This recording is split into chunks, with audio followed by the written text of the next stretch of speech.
For the Buccaneers is Gary Davis. He is flanked to his left by Tony Davis and to the right side by Isaac Higgins. All right, Fritsch to kick it off, and the ball game is underway. It is coming down to the former Dolphin, Gary Davis, at the 7. Across the 15, heading to the outside on the left. Ronnie Coleman hauls him down at the 18-yard line. Good coverage by the Oilers on the kickoff. Ronnie Coleman, a reserve running back, bringing down Gary Davis. A 12-yard return for Davis. And so Tampa Bay sets it up inside its own 20-yard line. Here's the offensive line for the Buccaneers. Some changes. Revis, Yarno is a change. Jim Leonard is a rookie. Darrell Austin is a change at right guard. Charlie Hanna is the right tackle. In the backfield, Ricky Bell and Jerry Eckwood. The receivers, Gordon Jones and Isaac Higgins. The tight end is Jimmy Giles. And the quarterback, Doug Williams. He's had problems the last 2 weeks, completing only 15 out of 52 passes. It's an I formation for the Buccaneers, with Bell as the tailback in the I, and he cuts it up inside before Greg Bingham wrestles him down. Now a change in that starting lineup for the Tampa Bay Buccaneers, and we'll get to that in just a second. First of all, let's look at the Houston defensive team. The front three, Doris Culp and Jesse Baker, the fine second-year player. The linebackers, Ted Washington, Art Stringer, Greg Bingham, and Robert Brazil, the All-Pro. In the secondary, J.C. Wilson, Greg Stenrick, Vernon Perry, and Mike Reinfeldt. The gain was to the 24-yard line. A gain of 4. It'll be second down and 6 for the Oilers, for the Buccaneers. In motion is Higgins. This is Eckwood to the left side. Eckwood wrapped up at about the 28-yard line. Brazil was there. On the bottom of the stack was Kenny Kennard, the fine nose tackle. There's Bum Phillips, and he too is a concerned man, George. Well, the Oilers use a 3-4 defense. They're coached by Eddie Biles as the defensive coordinator, and he sends all the signals in from the sidelines. He calls all the defenses, and they rank #1 in overall defense in the AFC. The Buccaneers changing up again in the offensive backfield. They've got Johnny Davis in there with Bell on 3rd and short yardage from their own 33. It is Davis a first down. Still going across the 30 to about the 33. Gang tackle, but not before he picked up the first down. Making the stop for Houston, Andy Doris, number 69. A veteran defensive end who kind of kicked around in the league, George, before he finally found a home here in Houston. That was a big first down for the Buccaneers. They have to run the football, establish the running game, give the quarterback a little help. Now he's had a lot of criticism, but it isn't all his fault. That's a slant, and blocking, pretty good running, picks up the first down. First down call. This is Eckwood on the sweep. 30, 35. Horse collar short of the 40-yard line. J.C. Wilson over there, along with their outstanding safety man, Mike Reinfeldt, coming up to make the stop for the Oilers. You know, we said earlier, both teams are at the crossroads. Both teams have to win. The Oilers haven't won in 2 weeks. They've been upset. The Bucs haven't won in 4 weeks. The weird thing about it is, George, that they're both better ball clubs than that. Yes, they are. A second down and 5 yards to go for the Buccaneers at their own 43. Doug Williams has been running the ball pretty well this year, more than at any other time. The up-back, Davis carrying across the 40-yard line. Greg Bingham, the veteran linebacker from Purdue, to make the stop for Houston. Bingham has been in the league 8 years. Big guy, 6'1", 230. Ball spotted just across the 41 to the 42-yard line, so it's third and a little better than a yard for the Buccaneers. You know, Tampa's doing what they have done well in the past, especially last year. Run the football, establish the run, and then go to the play-action pass. A double tight end alignment again on third and just a little more than a yard for the Buccaneers at their 42. Eckwood on the sweep. Oh, he got home down. Tremendous hit. That stopped the first down by Vernon Perry. He did not let Eckwood continue with any momentum at all. Well, they're running wide side, strong side. Perry, number 32, comes in, puts his shoulder in, locks his arms, makes a picture tackle. That's the type of tackle you want to put on a training reel. I was going to talk about that, exactly. Deep for the Houston Oilers to retrieve the punt is the 15-yard line. is Carl Roches from Texas A&M. He is a rookie, a 26-year-old rookie. Blanchard gets the kick away, tumbling at the 21-yard line. This is Roches. He's in trouble, big trouble. All down, just inside the 20-yard line. Good coverage on the special teams. Number 86, Jim Obranovich. So we've had a change of possession, and when we come back, it'll be Houston Oilers taking the ball for the first time.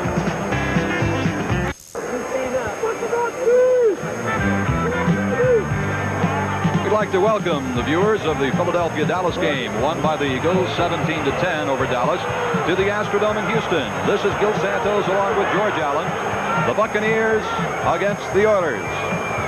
This is the first play from scrimmage for Houston, with Tim Wilson carrying to his own 24-yard line. Tampa Bay forced to punt after their first series, and now the Oilers trying to do something. Now Stabler calls all his own plays, just the opposite of what they do on defense. Casper lined up on the weak side, number 87, the same number he wore in Oakland. Maybe we'll get a chance to see Casper blocking. This is where I think he'll really be an asset for this ball club. The Oilers' offensive line, Leon Gray, Bob Young, and the rest, Earl Campbell, Tim Wilson in the backfield, Casper, Renfro, and Barber are the receivers. This is Campbell smashing hard to about the 26-yard line before the Buccaneers were able to stop him, making the tackle for Tampa Bay, linebacker Dewey Selman. George, Coach, the addition of Dave Casper to this football team and lining him up alongside of Leon Gray gives them an incredible amount of blocking power on that left side. Gives them two all-pros adjacent to one another. They're using this two tight end offense with two remaining backs. I think that's a little better offensively than just one remaining back. I know it gave us more problems. It is 3rd down and 5 for the Oilers, and it's a draw. This is Rob Carpenter, first down, 30, 35, 37-yard line. Rob Carpenter. Now the wily veteran Ken Stabler, using his 11 years experience very well. The Buccaneers had put in a specialty pass prevent defense. He crossed them up with a draw to Carpenter. Well, anytime you run a draw in a passing situation, it accomplishes two things. You have a chance to pick up the first down and make a good gain, and you take the pressure off of your offensive line. I'd like to welcome the folks who are watching the St. Louis-Washington game, won by the Skins, 23-0 over St. Louis. It is scoreless. First down for the Oilers. Earl Campbell. Another first down for the Oilers. George, they're running right through the middle of that Tampa Bay defense without too much trouble. Anytime I faced a team that used two tight ends, we defense the run first and the pass second. Now that's a little unusual in pro football. Usually you're stopping the passing game first and the running game second. Casper threw a good block on that last play. I know I'm repeating myself. Casper's known as a clutch receiver. Comes across the middle, delays. He's tough on the goal line, but he is a super blocker. And this is where Bum Phillips made a smart move in bringing him in. Coach John McKay stoically watching his club from the sidelines, wondering what he's got to do to win one. After 4 games in a row, a month without tasting victory. It is a first down for the Houston Oilers at the Houston 47-yard line, and again they line it up in the double tight end. Casper is left, Barber is right. This is Tim Wilson. Normally does a lot of blocking, doesn't carry the ball all that often, but he's a good runner when he does carry it, Coach, and he's a good receiver. Yes, he's a good all-around football player. He's a perfect complement for a running back like Campbell. He has the size. He's 6'3", 220 pounds. Bum Phillips watching his club from the sideline. We're going to have a second down call coming up for the Oilers from midfield.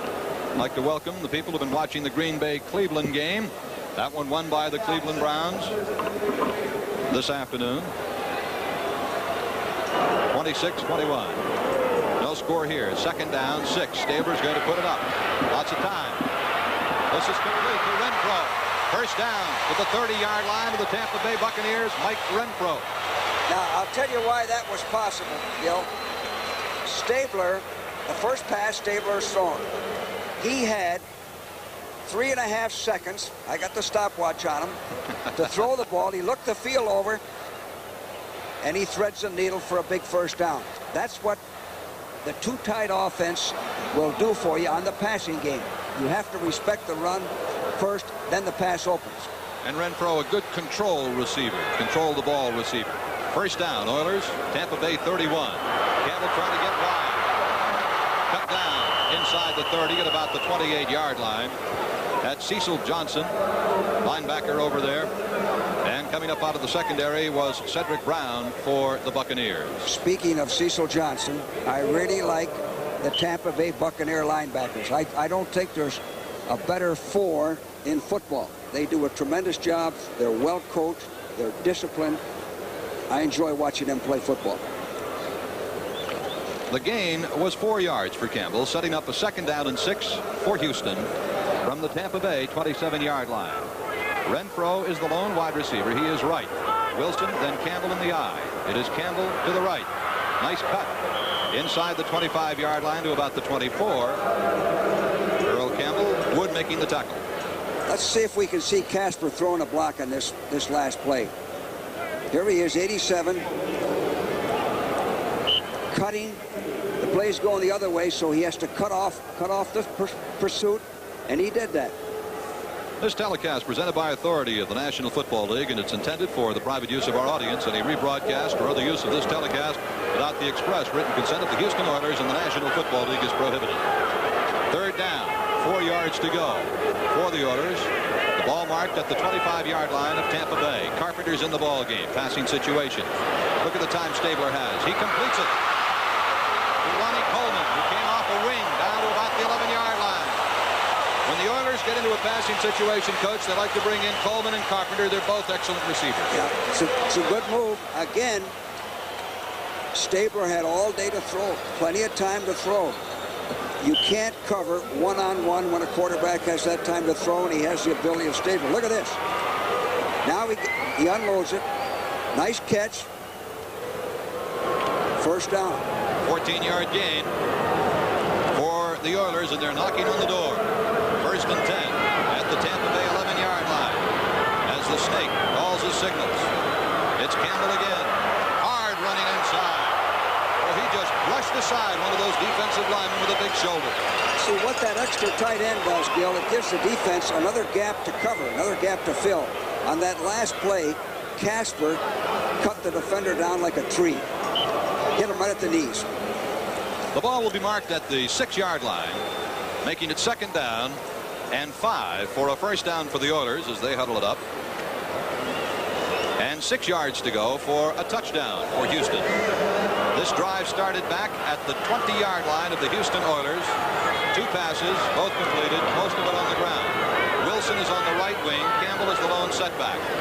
It's Earl Campbell into a pile to about the 4-yard line. Leroy Selman making the stop for Tampa Bay. Excuse me, Gil. That last formation, when they have one remaining back, that's the first time they've run from it. Usually, when they have one remaining back, they've been throwing. It isn't. I never felt it was difficult to defense a 2 tight end offense with just one back. I'd like to see teams use that against us. Now, when they use 2 backs, a pro formation or an I formation or a Brown formation, where they're together, that gave us more of a problem. But one remaining back didn't bother us too much. Carpenter is in. He's on the wing, and again, it's the one remaining back. Now Carpenter comes in motion. Campbell sweeping. Being strung out well. Ball down at the 4-yard line. Mark Cotney. I know you like him a lot, Coach. Oh, number 33. Number 33. Mark Cotney reminds me a lot of Kenny Houston, who I think is the best safety in modern football. Cotney plays up there like an extra linebacker. Watch 33 come across. In fact, good play by Washington also. Again, that's the remaining back. You only have to key that one guy on the run. Well, the drive is stalled at the 4-yard line, and it's a field goal attempt for Tony Fritsch.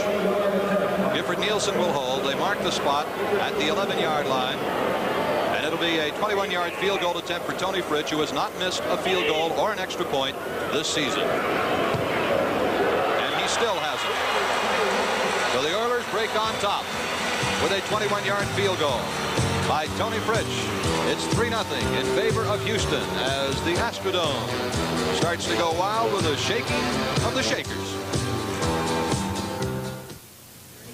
The Houston Oilers holding a 3-0 lead off the toe of number 16, Tony Fritsch. 12 plays, 76 yards, 8 8 minutes and 21 seconds before Houston scored its touchdown. The kickoff to Gary Davis at his 5. Middle return, turning it to a right return at the 20, right into the waiting arms of number 28, Jack Tatum, making the stop, and Darrell Hunt, number 50. Well, Darrell Hunt is one of their better special team people. He's very physical, has good speed. Here he is, number 50, going down on the kickoff, running with good arm action and leg action, picking up speed, going right in, taking out a blocker, getting rid of him, getting rid of another blocker and helping on the tackle. That's the way you like your kickoff coverage team to play. First down, Tampa Bay at its own 24. The quick pitch to Ricky Bell. Not enough room. I tell you, Gil, it's very difficult to sweep a 34 defense. Now, Tampa, both teams use a 34 defense, but the Oilers and that 34 defense, active linebackers, it's difficult to get wide out against a good 34 defense. It's designed to stop the run. You're going to be limited in your pass rush because you got 3 guys and they're head on. It's a 4-yard gain for Bell. Ball marked at the 28-yard line, second down and 6.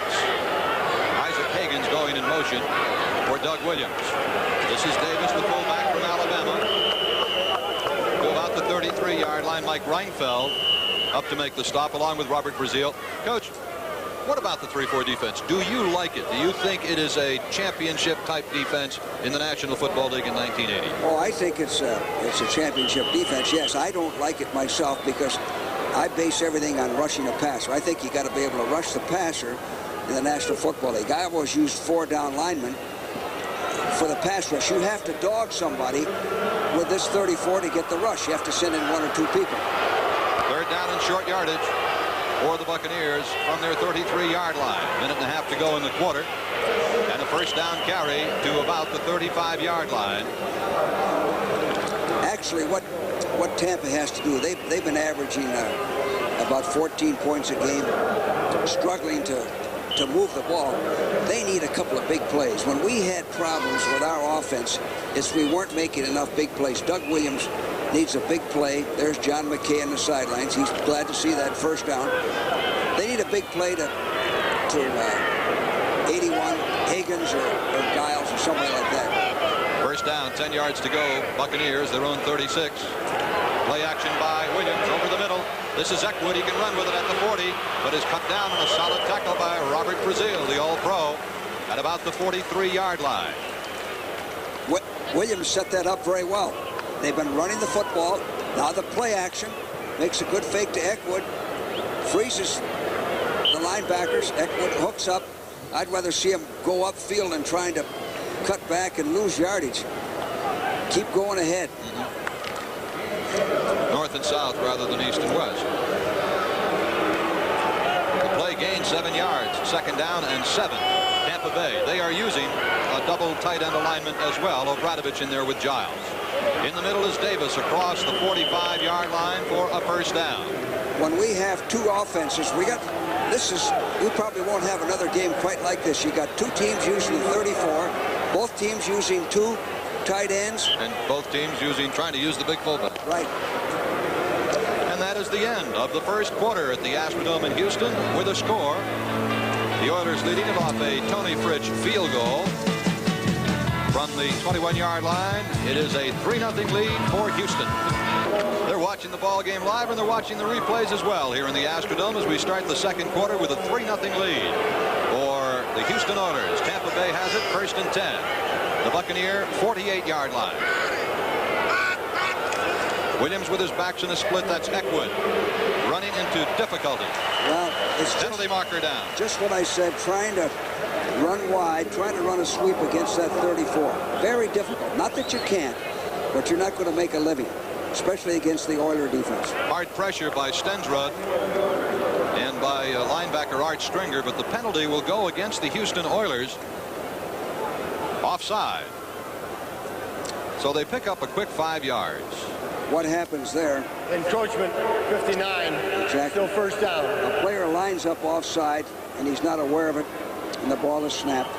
This situation here, Coach, a penalty, a 5-yard penalty on first down, I've got to feel is one of the, there's Kenny Burrow, one of the real cardinal sin penalties in professional football, because you've given a team 5 easy yards. Now it's 1st and 5. Yes, it is. Still the double tight ends for Tampa Bay as Ricky Bell carries the ball a little further into Houston territory to about the 43-yard line. The Buccaneers are running the ball well. Yes, they are. Well, they're doing the. We have almost a duplicate situation. We have 2 teams that are making their living running the football. Both have 2 tight ends. Neither quarterback wants to throw, and when they do throw, they want to go play action. Going to be 2nd down and short yardage for the Buccaneers. There's Bum. That's the way watching to the action. Attack a 34 defense is go right at them. Like they did that last play. Go right at them. The Oilers are 7th in the AFC in defending the rush. The Buccaneers are 8th in the NFC in running it. And this very close to a first down at about the 41-yard line as the big fullback Johnny Davis, 6'1", 235-pounder from Alabama, carried. It is a Tampa Bay first down at the 41 of Houston. Now here comes Ricky Bell in with a play. They've got the Oiler defense set up now for a play action pass. Something deep. They're still lined up with 2 tight ends. So the Buccaneers are doing to the Oilers what the Oilers are trying to do to them. Here's Williams going over the middle. It is tipped away by J.C. Wilson, intended for Isaac Higgins. They did what we predicted. That was the right thing to do. He had the time, no rush. Play action. Held up the 3 rushmen. Here it is. Pretty good fake to Eckwood. He has plenty of time. You see that? Good defense. Outstanding play by J.C. Wilson. Ball was tipped by Wilson. Oh, make it a 2nd down for the Tampa Bay Buccaneers. Youngster enjoying the ball game with his Houston Oilers hard hat on. It is 2nd and 10 at the 41-yard line of Houston for Tampa. Now they go to 2 wide receivers as Gordon Jones has come in. They go to Eckwood, being chased down by Stringer, number 56. Stringer, very active linebacker. That's a good name for a linebacker, Stringer, because you want him to string it out. But on that last play, going wide, again, Perry, number 32. What an acquisition he was for this ball club. Right up there. Good force man, good hands. Difficult to make, see, lost a yard. Difficult to make much against a good 34 team like Houston. Going wide. Perry played pro football in Canada with Montreal in the Canadian Football League before signing last year with Houston. Now a double wing for the Buccaneers on 3rd and 11. And Williams has time, and the flag is down, and it is complete at the 23-yard line. But a penalty flag is down. Larry Mucker making the catch. Wilson bringing him down, but let's check the penalty. And Houston went with 4 down linemen to rush him. Williams looks pretty good today. Williams is thrown with authority. Looks better than I have seen. A procedure call against the Buccaneers nullifies the first down game. That shouldn't happen. When that happens, Gil, you're beating yourself. Well executed play, good protection. Here's Jim Tunney. Illegal formation, number 87. Still 3rd down. That's a lack of concentration when that happens. You see, that play right there is forgotten, but that play could cost you the ball game. Sure. You got a first down. You got Houston in the hole. Now the Oilers. Now you're 3rd and 16. With 3rd and 16, gearing it up with a 4-man front. The Buccaneers have Jones wide to the left. Another flag is down over the middle. It's complete to Eckwood. He stopped at the 39-yard line, but another penalty marker is down. Now they had a little more pressure on Williams that time. And the Oilers are applauding. Vernon Perry points and says it is against Tampa Bay. Jim Tunney gives the indication. Procedure call again against the Buccaneers. These are the types of things that have been plaguing the Buccaneers so far. They're 2-3-1, and that's one of the reasons. You can't do things like that and be consistent. Illegal formation, number 81, not on the line of scrimmage. Penalty declined, 4th down. So the penalty is declined by the Oilers, and that'll bring on Tom Blanchard, averaging 42 yards a punt for the Buccaneers. I like Blanchard. He's always done a good job of kicking when I've watched him. All right, the line of scrimmage is the 39-yard line. Blanchard standing at his 46. Get the kick away from just about midfield. 3 men deep for the Oilers at their 10-yard line. Good snap. Aiming coffin corner right. And it hits the chalk on the goal line and bounces into the end zone. Automatic touchback. They will come out to the 20-yard line. So a 21-yard field goal by Tony Fritsch is the difference right now here in Houston. Alrighty, it is a 3-0 lead for the Houston Oilers over the Tampa Bay Buccaneers with 12:44 to go in the second quarter. And it's Oiler ball, 1st and 10 from the Houston 20-yard line. The tailback Earl Campbell breaking it big. Out close to the 30. A 29 from the 20-yard line to the 29-yard line. A gain of 9 yards for Earl Campbell. Just a quick hitter right up inside. Well, that's the type of play that I referred to earlier. That's the type of play. M blocking, quick hitting, straight ahead. You might double the nose man once in a while. It's a lead play. See, Wilson leads through. It's a strong sound. It's an old-fashioned single wing play from the I formation. So far, Earl Campbell, 35 yards rushing, 8 carries, 2nd and 1. Campbell got it again. Boy, he's running hard today, Coach. Running hard. I tell you what that type of football does. It puts the pressure where it belongs on the offensive linemen. They like that. They don't want to pass block all day. This lets the offensive line be physical. Campbell's a physical back. You're letting him do what he does well. That's good offensive football. I was talking to my old friend Leon Gray last night at the hotel and asked him how it felt to block for a runner like Campbell, and he said it's just great. Just give him a little bit of room and he goes. Campbell has 402 yards rushing, 3 touchdowns coming into this ball game. 1st and 10 Oilers. Their own 37-yard line. Stabler play action. Lots of time going deep. Renfro, great catch. Mike Renfro. What a superb catch. I thought they said Ken Stabler couldn't throw it deep anymore. What a catch. First of all, it's a good call. He set this up with a play action fake to Campbell. All day to throw. Watch this catch. This is a professional catch. A diving catch, and held it as he hit the AstroTurf. That was the toughest part. A 42-yard play. And the Oilers are 1st and 10 at the Tampa Bay 21-yard line. That's what you need to get the offense going. A couple of big plays, a couple of home runs. This time, Houston has Billy White Shoes Johnson to the right side. It is Campbell. Lead block from Wilson. A good block. Penalty marker down. Campbell is inside the 10-yard line. Pipped up there by Cotney. Got a good lead block from Tim Wilson coming around the corner. I think it's against the Oilers, Gil. Holding is the preliminary indication from Jim Tunney. Well, they could call holding most any time they want to. Well, we've seen what the Oilers have done so far with the 2 tight end offense. The Buccaneers have gained some yardage.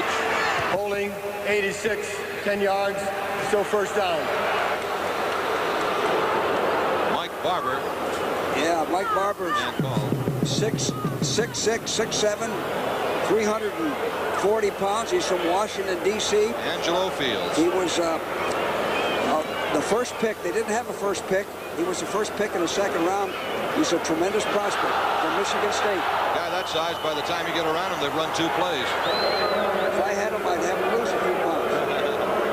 1st and 20 now for Houston off the penalty at the Tampa 31. Stabler again with time. This is Casper. Dave Casper, his first reception as a Houston Oiler. A flag is down. We may have a late hit on this one. I think the Astrodome has exploded on that one. I think it is a late hit. Now, that's what Casper does well. Read the defense and find the opening. No, I'm not so sure it's a late hit. The umpire talking things over with Jim Tunney. The 14-yard completion to Casper. It is a personal foul against the Oilers. So back-to-back penalties. Well, it was a late call either way, whether it's offense or defense. Back-to-back penalties stymieing for a moment here the Houston drive. You know, penalties are a part of the game, but penalties that show a lack of good judgment beat you. You can't allow yourself to be beaten by penalties. Number 45, late hit, well, still first down. See, that's what we said. It's a very seldom called penalty, though, a late hit. Actually, that's a tough call on Wilson because he's hustling to make a block, and is it late or isn't it? It's a judgment call by the official. The officials are trying to protect the players. That's the way to do it. Make a call if you're in doubt. First and 21 now for Houston from the Tampa 32-yard line. Renfro is into the game wide to the right. Campbell on a draw.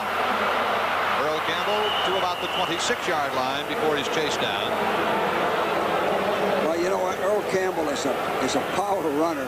He just runs over people. If you try to tackle him high, he's going to punish you. The man that was in on the tackle is injured. See if we can find out who that is. There's Earl Campbell. Take a look at the injured player. It is defensive back Mike Washington, the right cornerback. So Washington came up to make the hit. He had help from linebacker Cecil Johnson, but Washington took the worst of that from Earl Campbell. There was a little stop in the action here with 10 minutes and 6 seconds left to play in the first half. The Houston Oilers are leading 3-0, and when we come back, it'll be a third down call. Was the injured Tampa Bay Buccaneer. He has left the ball game pretty much under his own steam. There he is on the sidelines. Norris Thomas has replaced him. It is 2nd and 16 for the Oilers. Let's see if Stabler tries to go to work on Thomas right away. 2nd and 16 at the 27-yard line of Tampa. They're going to the left side. This is Tim Wilson. And he is to about the 22-yard line. Richard Wood making the stop for the Buccaneers. That's going to hurt them to lose Mike Washington. It looks like he injured his knee, although he came off under his own power. I hope it isn't serious. You hate to see knee injuries. The gain was just 5 yards, so it is 3rd down and 11. There's Washington on the bench with an ice bag on the right knee. Now the Bucs are coming in with their nickel defense, their pass rushing defense. And the Oilers come at them with 2 wide receivers and a slot left formation. And a man on the right wing. Stabler completes it. This is Carpenter, but brought down at the 16-yard line, covered well by linebacker Scott Brantley, the rookie. They had a good rush on Stabler. He got rid of that ball just in time. They went with 4 down linemen, just like the Oilers are. In the passing situation, they go to the 4 rushman, which you have to rush the passer. So it sets up another field goal opportunity for Tony Fritsch. Coming into the ball game, Fritsch was 8 for 8 on the year. He is now 9 for 9, having hit one from 21 yards out earlier. Tomorrow is an anniversary day for Fritsch. He won't be able to attend. It's the 15th anniversary of the Austrian national soccer team's big World Cup win. He scored 2 goals in that game. He's a man for all sports. The kick is good from 31 yards out for Tony Fritsch. So he is now 10 for 10 on the 1980 season. When we come back, Fritsch will be kicking off to the Tampa Bay Buccaneers. A line drive. A 31-yard field goal for Tony Fritsch and a 6-0 Houston lead. There is Mike Washington. Has a bruised thigh. They don't know if he'll be back or not. Well, that's better news, the bruised thigh, than the knee. All right, Fritsch set to kick it off. Again, deep for Tampa Bay is Gary Davis. 6-0 lead Oilers. Fritsch's kickoff short and fat at the 10. This is Davis. 15, 20. Good coverage on the special teams by Houston, particularly in view of the fact that it was a short kick to about the 26-yard line. Jeff Groth is the man making the stop. The last play, last drive for Houston. 7 plays, 64 yards. Stabler, by the way, has completed all of his passes in this game so far. 6 for 6 for 100 yards. Well, that's what happens when you can run first and play action next. You put the defense on defense. And the Buccaneers have abandoned their 2 tight end offense, at least for now. They've got Jones to the left, Gordon Jones, and Isaac Higgins to the right. 1st and 10, the 26-yard line of Tampa. Going to put it up on 1st down. It's a screen. Bentley marker down. Eckwood 35. Hurdles across the 35 to about the 37, 38-yard line. Drilled there by Greg Bingham, a very hard hitter. But a flag is down, holding against Tampa. That's a tough break for Tampa. Excellent call. 1st and 10. They hadn't shown a screen pass. Picked up a first down. That's a tough break. But when you get behind, 75, holding, 10 yards, still first down. Dave Revis, one of the 2 remaining expansion players on the Buccaneers. He and Cotney. Revis, the one who committed the personal foul. when you get behind, you have to get out of that 2 tight end offense. They're back in it. Well, they got a long yardage situation, but they're going to run the ball now. First down and 20 from the 16-yard line. The crowd at the Astrodome comes alive. This is the tailback. Bell to about the 16-yard line. Not an awful lot picked up there. Robert Brazil making the stop with safety man Mike Reinfeldt. As long as you're in the ball game, you can stick with that 2 tight end. But when you have to throw, if you throw with a 2 tight end, you're playing into the defense's hands. Now they're coming in with a change of personnel. 2nd down and 19. All right, Williams has spread Jones to his left and Higgins to his right. And the backs are in a wide split. It's a passing set. 2nd down, 19 yards to go from the 17. Instead, it's a counter, and it doesn't work at all to Ricky Bell. I'd like to welcome the folks who have been watching the Detroit-Chicago game. An upset this afternoon by the Chicago Bears in that one to our game here in Houston. It is 6-0 lead in favor of the Houston Oilers over the Tampa Bay Buccaneers. Gil Santos and George Allen. Now, you got a 3rd and long here, 3rd and 23. You got to go for the first down. You have to pass. You're behind 6-0. Again, it's a double tight end. Higgins is the lone wide receiver. 3rd and 23. Williams going long, airing it out. Penalty flag at the 45-yard line of the Houston Oilers. Well, that's what they did. They went for the big play. J.C. Wilson is the man covering. Now, Wilson got in the way of the receiver. Now, watch him. All he did was run in front of him, made him run through him. And they're calling a flag on that. There was also a flag Interference, back upfield. offense, number 80 and number 81 declined, 4th down. Offensive interference on both Isaac Higgins Good and call. Obradovich. Good call. So the Buccaneers are forced to kick now from deep in their own territory. The ball at the 13-yard line. There's Ken Stabler, who is 6 for 6 this afternoon so far. Right now, he's in the driver's seat. He should feel good. Everything he has done has worked to perfection. Billy White Shoes Johnson at his 45-yard line for the Oilers. And just inside his own end zone is Tom Blanchard to punt for Tampa Bay. 10 men on the line of scrimmage. They peel back for a return. Johnson can really scoot with it. 45-yard line. Runs out of room on the sideline at about the 41. Well, they have great field position. He only had 4.0 hang time on that punt. Not very good. It's 6-0 Houston, and they have good field position. 15 seconds remain to be played in the first half here at the Astrodome in Houston. A pair of Tony Fritsch field goals giving the Oilers a 6-0 lead. Houston has the ball, 1st and 10 at the Tampa 41-yard line. Coach, is this a good time to go up top and try to break it open early? Well, Stabler's in great position here to go play action. Whatever he does right here is the right thing. Lone setback is Campbell. Wilson in motion to the right. Campbell cutting back against the grain. 35, 30, runs over a man, but the man hangs on. Mike Washington made a superb defensive play in front of the rambling Mr. Earl Campbell, who took his 224 pounds right into him. Well, he gave him the ball real deep in the backfield so that he can pick a hole. Campbell has great peripheral vision, saw the opening, and Mike Washington shows he's okay, which is good to see him back in there again. Los Angeles leading San Francisco 7-3 in the second quarter of that game. There's a 14-yard run by Campbell. It is a first down for the Oilers at the 27-yard line of the Buccaneers.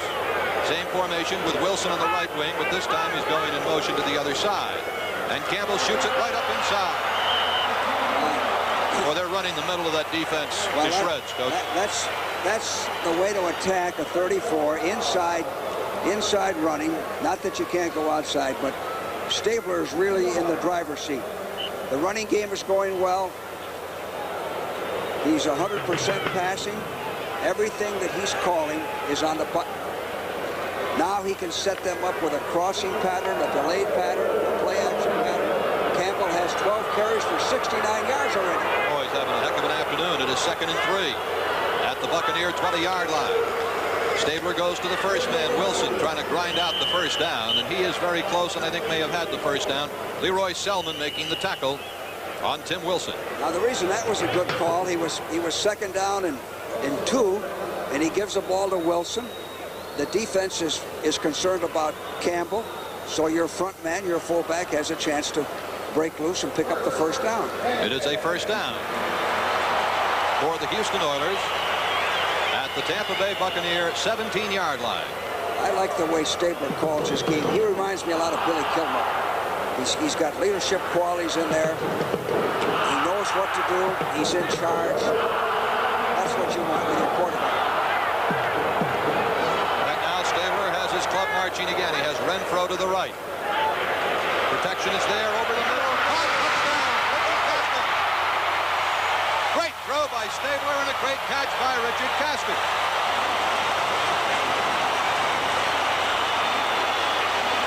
Was that Mike Barber? I think it was Barber 86, Mike Castor 88. Yeah. All right. That's what we call a seam pattern. He went up and took the ball away.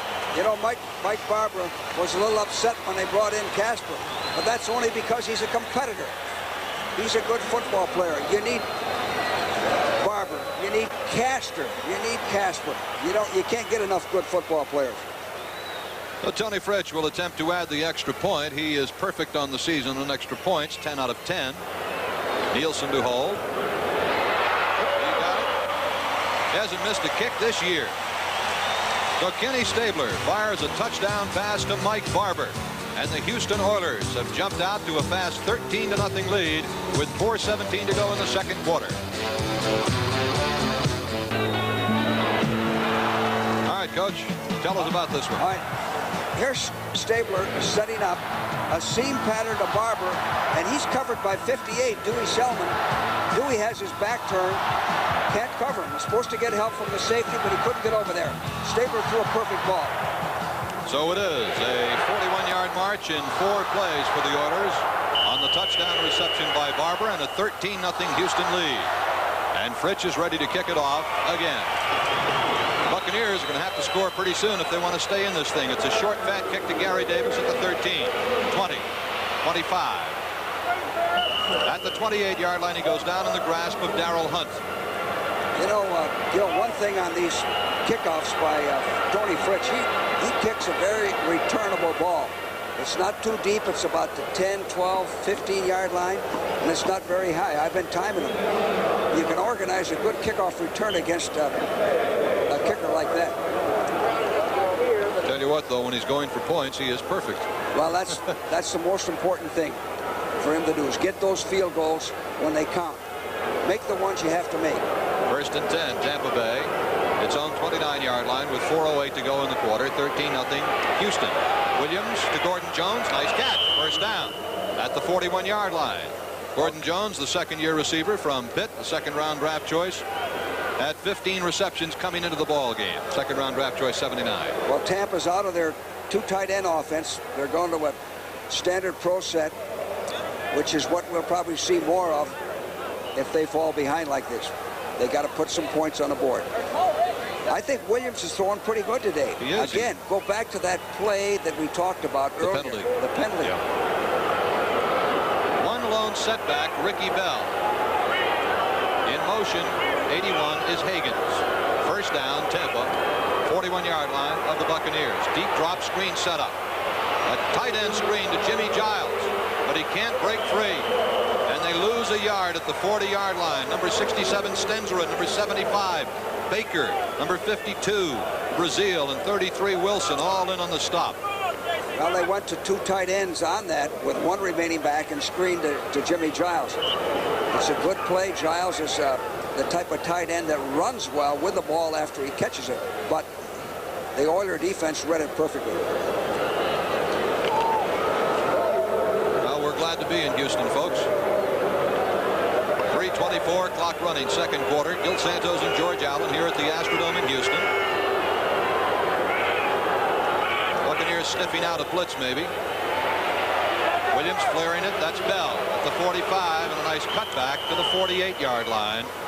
Brazil is there with Bingham for Houston and Stensrud. The Oilers went to 4 down linemen on 2nd down and 10. They're coming in with 4 rushmen. Pretty good pressure. He wanted to go downfield. He did the smart thing, dumped it off to Ricky Bell. We're going to bring up a 3rd down and 4 yards to go for Tampa Bay from its own 47-yard line. Now Bell is out. There is no antidote for blue venom. I would imagine they're referring to the snake. Slot left. They put Eckwood in the slot left. And they have a slot right, a double wing formation for the Buccaneers on 3rd and 4. This is complete to Giles. He has the first down across midfield to the 48-yard line of the Houston Oilers. Now, the Buccaneers, coach, are putting together a decent little drive here, and this is one I think that they very desperately need at this point. And what I liked about this, they were 3rd and 4. He got the first down. You see some quarterbacks going for a big play. Get the first down. If you have to go 5 yards, go 5 yards and get the first down. They threw to their solid receiver, a guy he likes to throw to, picked up the first down. 13-0 Houston. Tampa starting to move a bit. Shot of John McKay and offensive coach Bill Nelson right there. I'm kind of wondering what strategy they're trying to plot to get on the board here, coach. Well, John's thinking we got to get a big play here. We have to score. We have to score the first half. We can't go in without any points. 1st and 10 at the 48 of Houston. It is complete to Gordon Jones, cutting it back at the 40. 35, stiff-arming a man. Excellent play by Gordon Jones. Superb run after catching the ball. Now, you were talking earlier about you'd rather have your players running up the field with the ball, but in that instance, I think Jones made the right decision. What do you think? Good protection for Doug. Now he hooks up, and he senses that he's cornered in and out. And in this particular case, yes, he showed pretty good judgment. But if when you have the first down, keep the first down. Don't try to come back and then end up losing a first down. 17-yard play from Doug Williams to Gordon Jones at his first down. Tampa Bay at the Houston 31-yard line. Jones again is to the left. Isaac Higgins is to the right. The backs are Bell and Eckwood. Williams looking for the quick out, and it's incomplete. Just a flare to Eckwood. He overthrew it. Well, if we could see that again, whether we can or not, number 52, Brazil, is right in his face. He had to throw that ball. In fact, Brazil had a delivery sack on it, and he picked up Doug Williams. Here it is. Now watch 52 come right in there. Nobody picked him up, and he gets a delivery sack. Now on that, the back was open. You have to play him a little tighter, but the rush forced him to overthrow. You think Eckwood should have, or was supposed to have rush blocked him there a little bit?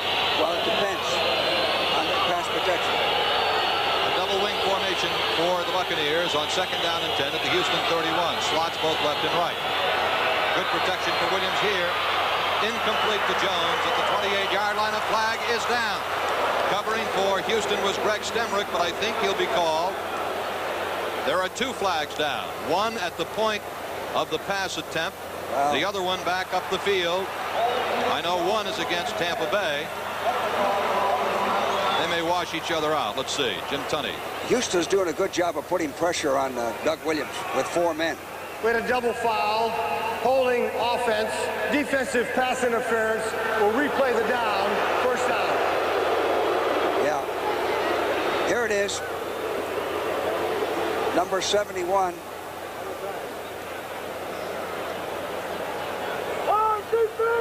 The defensive penalty, actually, I thought it was pretty good defense, but it's a judgment call. You can go either way.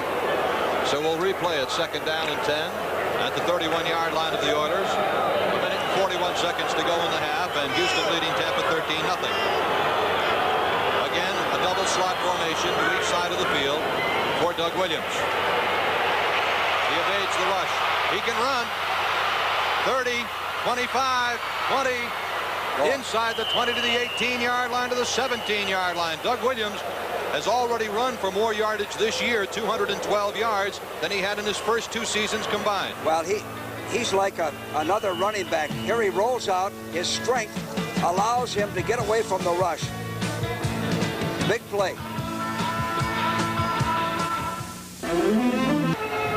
The Tampa Bay Buccaneers have just called their first timeout of the first half with 1 minute and 31 seconds to go, stopping the clock, the ball down at the Houston Oilers 17-yard line. The Oilers leading 13-0. Coach, the importance of calling your timeout strategically here, you can almost orchestrate it as if you were leading a symphony orchestra, can't you? John McKay has done a fine job here. He has all his timeouts. He just used one, which is smart. You got good field position. You have 2 timeouts left. You don't want to make a mistake. Many games we've done, we'll see a ball club come into the last 2 minutes. Their timeouts are all expired. It can cost you the ball game. You save your timeouts in pro football. You do everything to save your timeouts. First down, 17-yard line of Houston. The Buccaneers threatening. Jones left, Hagan's right. Doug Williams. Short drop, slant. Jones, touchdown. Excellent call. That quick slant, just a very difficult pass to defend. That's a tough play to cover. It was well thrown. Here it is. Makes a little fake to the fullback and guns it right in there, low and hard. He threw it the way you have to throw a slant. You throw it in there real hard. One-on-one coverage. Difficult to stop. Kilmer, Jefferson, Taylor. We used to make a living on that type of play. We called it a fast goal. That's Yepremian's extra point, and so it is a 13-7 ball game. And the score coming, I think, Coach, just when the Tampa Bay Buccaneers really needed it, with 1 minute and 25 seconds to go in the half. They were down 13-0. They were reeling a little bit. You know, we said earlier, Doug Williams is throwing the ball well today, better than we've seen him in the past. Most every pass has been on the button, and he's had a couple of tough breaks, penalties on plays. So he looks like he's ready to play. It was a 9-play drive covering 71 yards for the touchdown strike to Gordon Jones, and so it's 13-7, and the Buccaneers kind of buckled up the chin strap and came back into it. And you know what we get here? If Stabler gets field position, now we see Stabler and his 2-minute offense. Coming up. And the Oilers have all 3 of their timeouts. All right, and Stabler is a master at it. He certainly is. An absolute master. We'll have scores and updates of all the other games around the NFL today coming up at halftime with Brent Musburger and Irv Cross. Right here, it is a 13-7 lead in favor of the Oilers over the Buccaneers, who have just marched 71 yards very smartly for the touchdown. Garo Yepremian to kick it off for Houston for Tampa Bay. Not the greatest kickoff man in the world either. Accurate field goals, short kickoffs. This is Billy White Shoes Johnson at the 13. 20, Roaches rather. 30.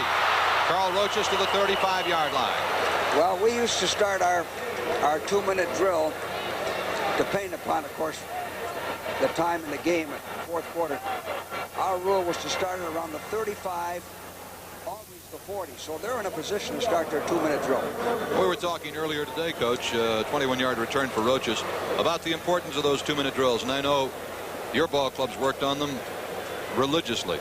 Well, we felt that every edge we could get, we always wanted our defense to be prepared for the 2-minute drill as well as the offense, and we worked on it early in the week, we worked on it later in the week, and we worked on it with every quarterback. Theismann worked on it, Kilmer worked on it, Jurgensen worked on it. Stabler to throw on first down. This is complete to Barber across the 40 to the 42-yard line, where he goes down under the grasp of Cotney and Jordan, along with linebacker David Lewis, real specimen, 6'4", 245. Just a control pass by Stabler. Gained 7 yards. It is 2nd and 3.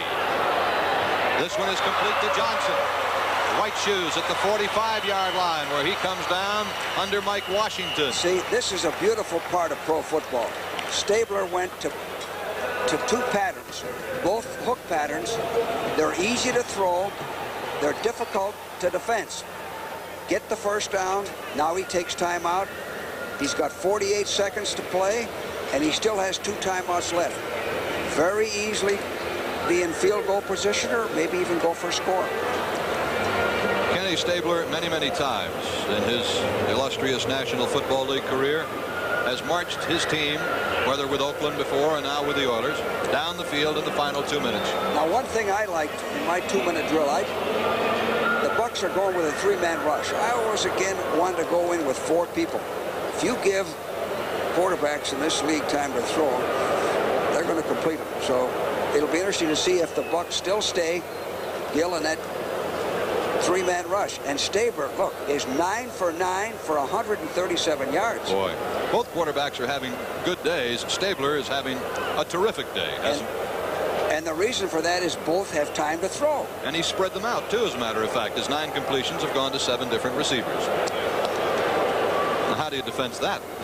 You're on offense when you're having the time to throw and spreading your receivers out. Johnson goes left, Renfro goes right. Wilson is the lone setback in a double tight end offense. Stabler, flag down. It is incomplete, intended for Casper at the 30-yard line, but a penalty flag has gone down. Back in the vicinity of the pass, and offensive holding is the suspected infraction, and that's what it is. You know, Gil, one of the reasons Stabler threw that ball behind Casper is he had so much time to throw. Casper was not the primary receiver, but he had so much time to throw. Then he saw Casper come open, and he holding 74, 10 yards, still first down. Threw it as a last-minute effort. Well, that cost them 10 yards, the holding call against Leon Gray. Bum Phillips on the sideline lamenting the penalty. Now that hurts. That really hurts. Puts him back on the other side of the 50-yard line. It is 1st and 20 now for the Oilers. 43 seconds left in the half. Houston at its own 45. It's a draw to Rob Carpenter. Carpenter trying to outrun the defense. He's in trouble. He is hauled down. Well, he's doing the right thing. He's trying to get out of bounds and stop the clock, and he did.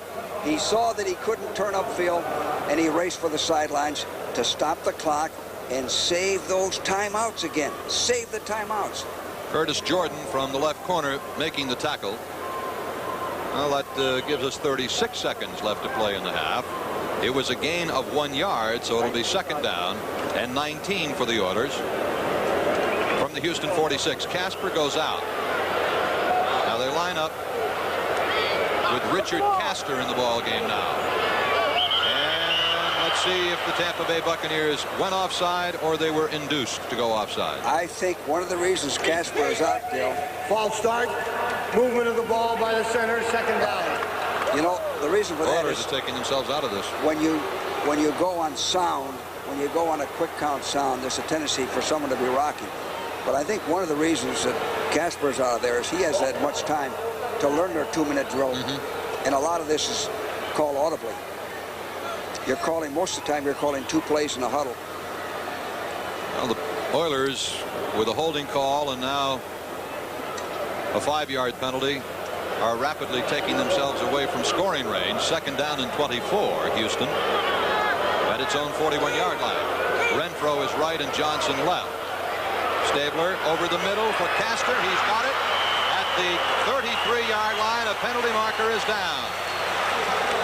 That is enough for a 1st down to Richard Castor.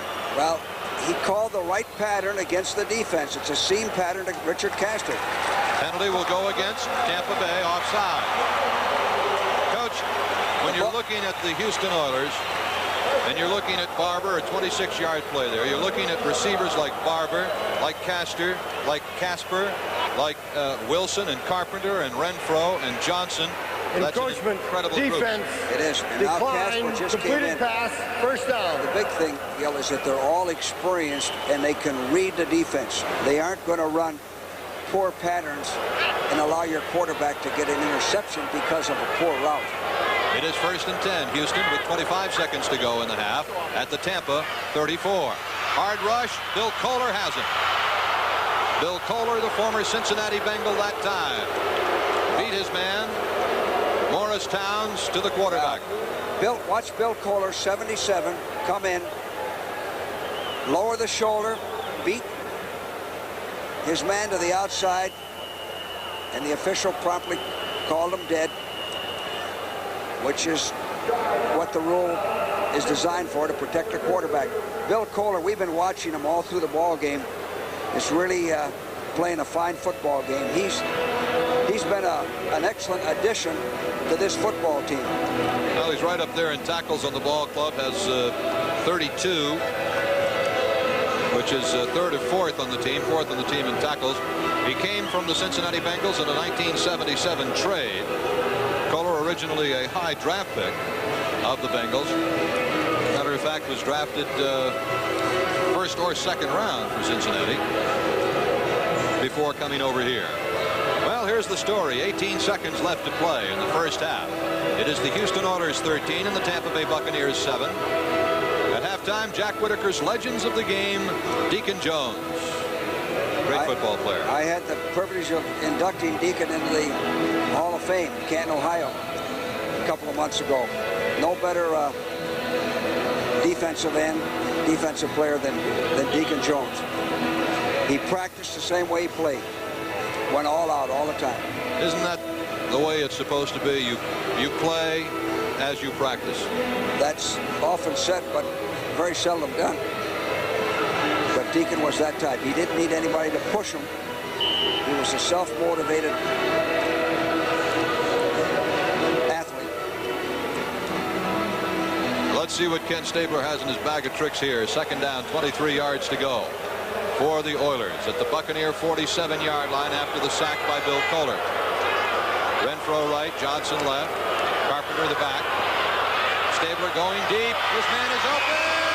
Batted away by Mike Courtney. Mark Courtney, a great play. You were talking about him earlier, Coach. He made the play there. I like him. He's a smart football player.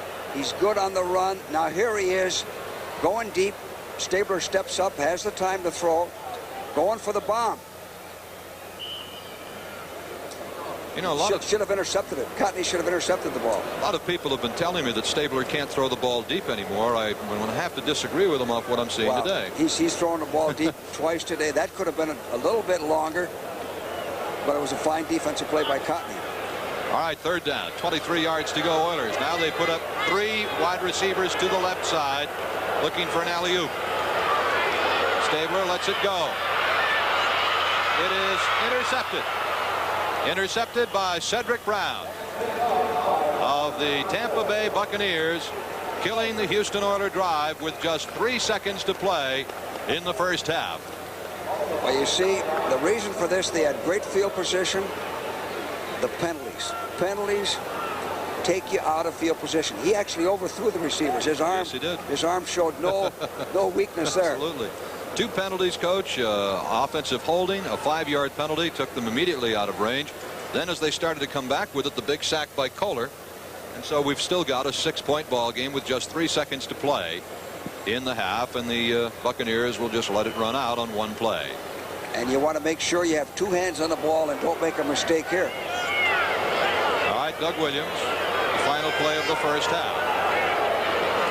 This falls down. He is touchdown. And the gun sounds, ending the first half of play. It has been a good first half. Tasted light beer. Hey, try it. Well, hello again, everyone. I'm Gil Santos along with George Allen. It's halftime here at the Astrodome in Houston. And we have, George, what has turned into a rip-snorting football game, 13-7. The Buccaneers came back when they had to. When they were down 13-0, they came back hard to score the touchdown.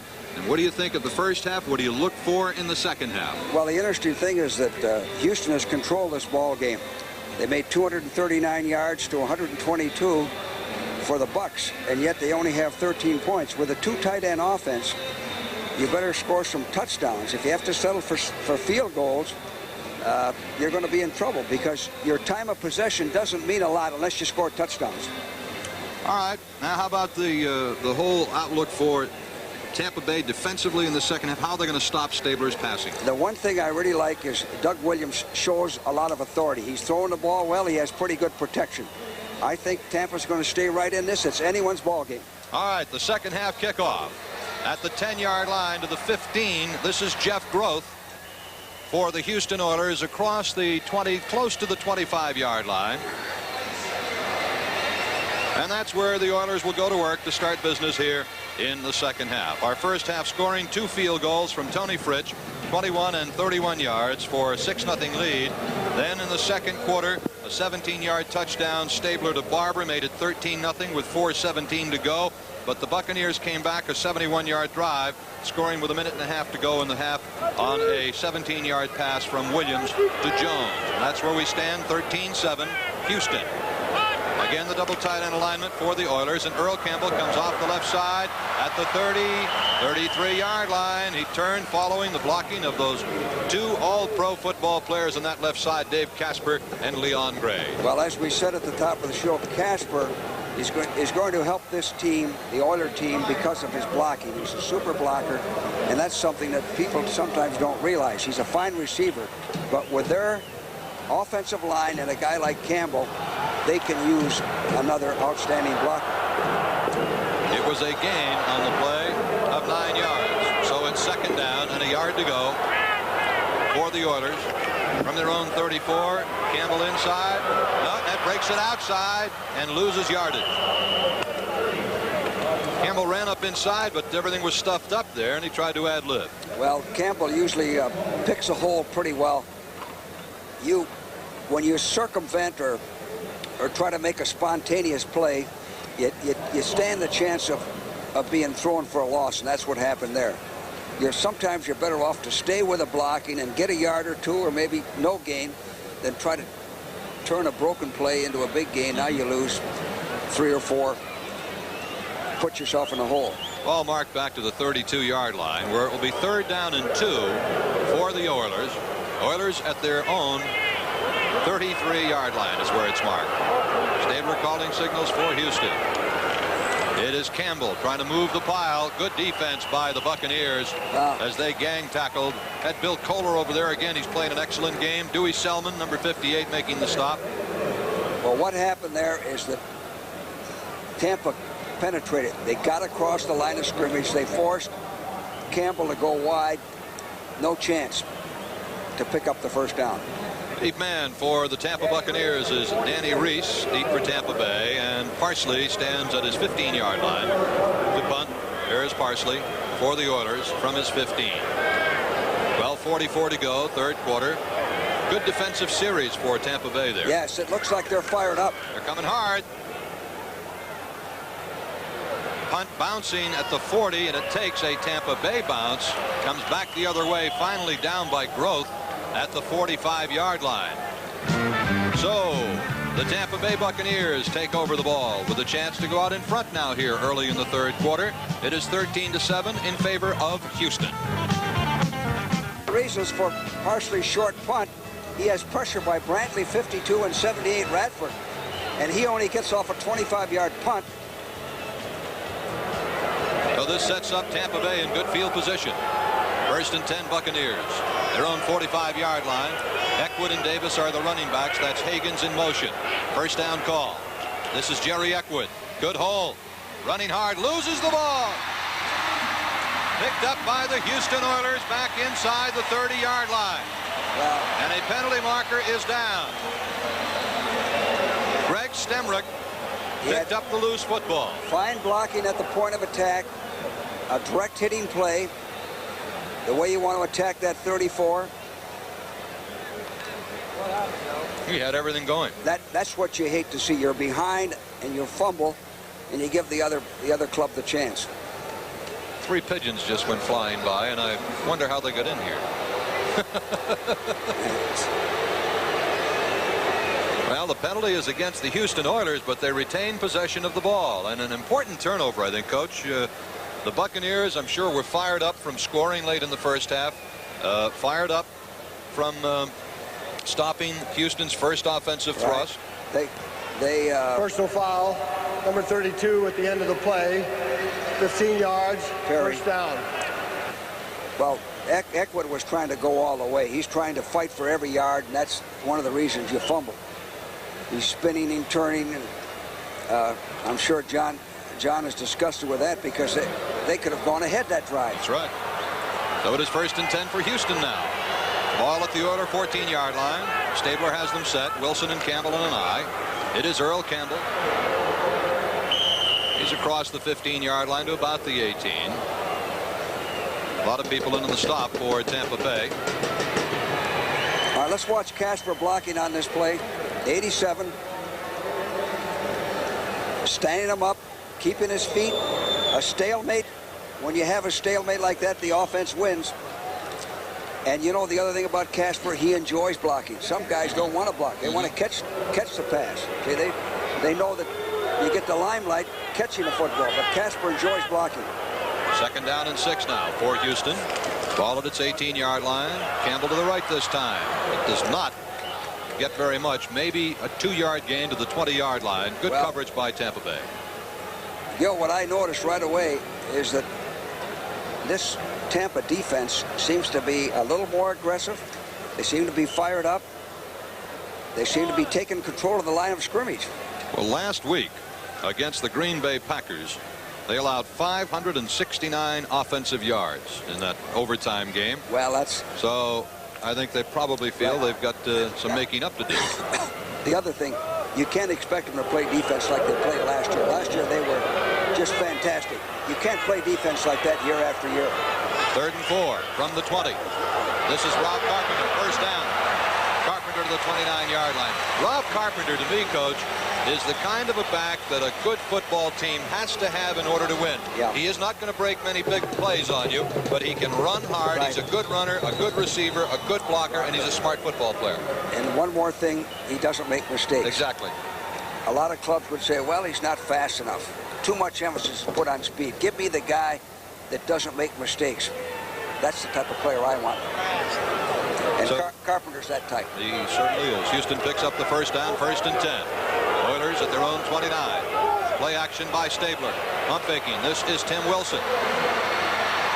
35, 40-yard line, and another Houston 1st down. See, Tampa took away the downfield pass.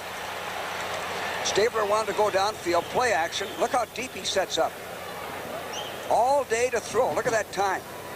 Now he dumps it off to Tim Wilson. Pretty good run. Picks up a 1st down. So with 10 minutes and 4 seconds left to play in the 3rd quarter, the score remains Houston 13 and Tampa Bay 7. You take more of a pounding, and especially on a synthetic surface. We always had more bumps and bruises after we played on an artificial surface. Well, the players throughout the league just aren't all that crazy about it. 1st down, 10 yards to go, Oilers. Their own 40-yard line. Renfro is to the right for Ken Stabler. This is the draw to Campbell. Read very well. Tackle made by number 78, Bruce Radford, a reserve defensive lineman from Grambling who played at Grambling with Doug Williams, the Tampa quarterback, originally drafted by the Denver Broncos. If Stabler can't get his running game going any more than this, you see now he's 2nd and 11. He's going to have to throw the ball, and he's going to have to come out of the 2 tight end offense. You can't make a living throwing the ball with 2 tight ends. Now there goes Campbell out. They lost a yard on the play. 2nd down and 11.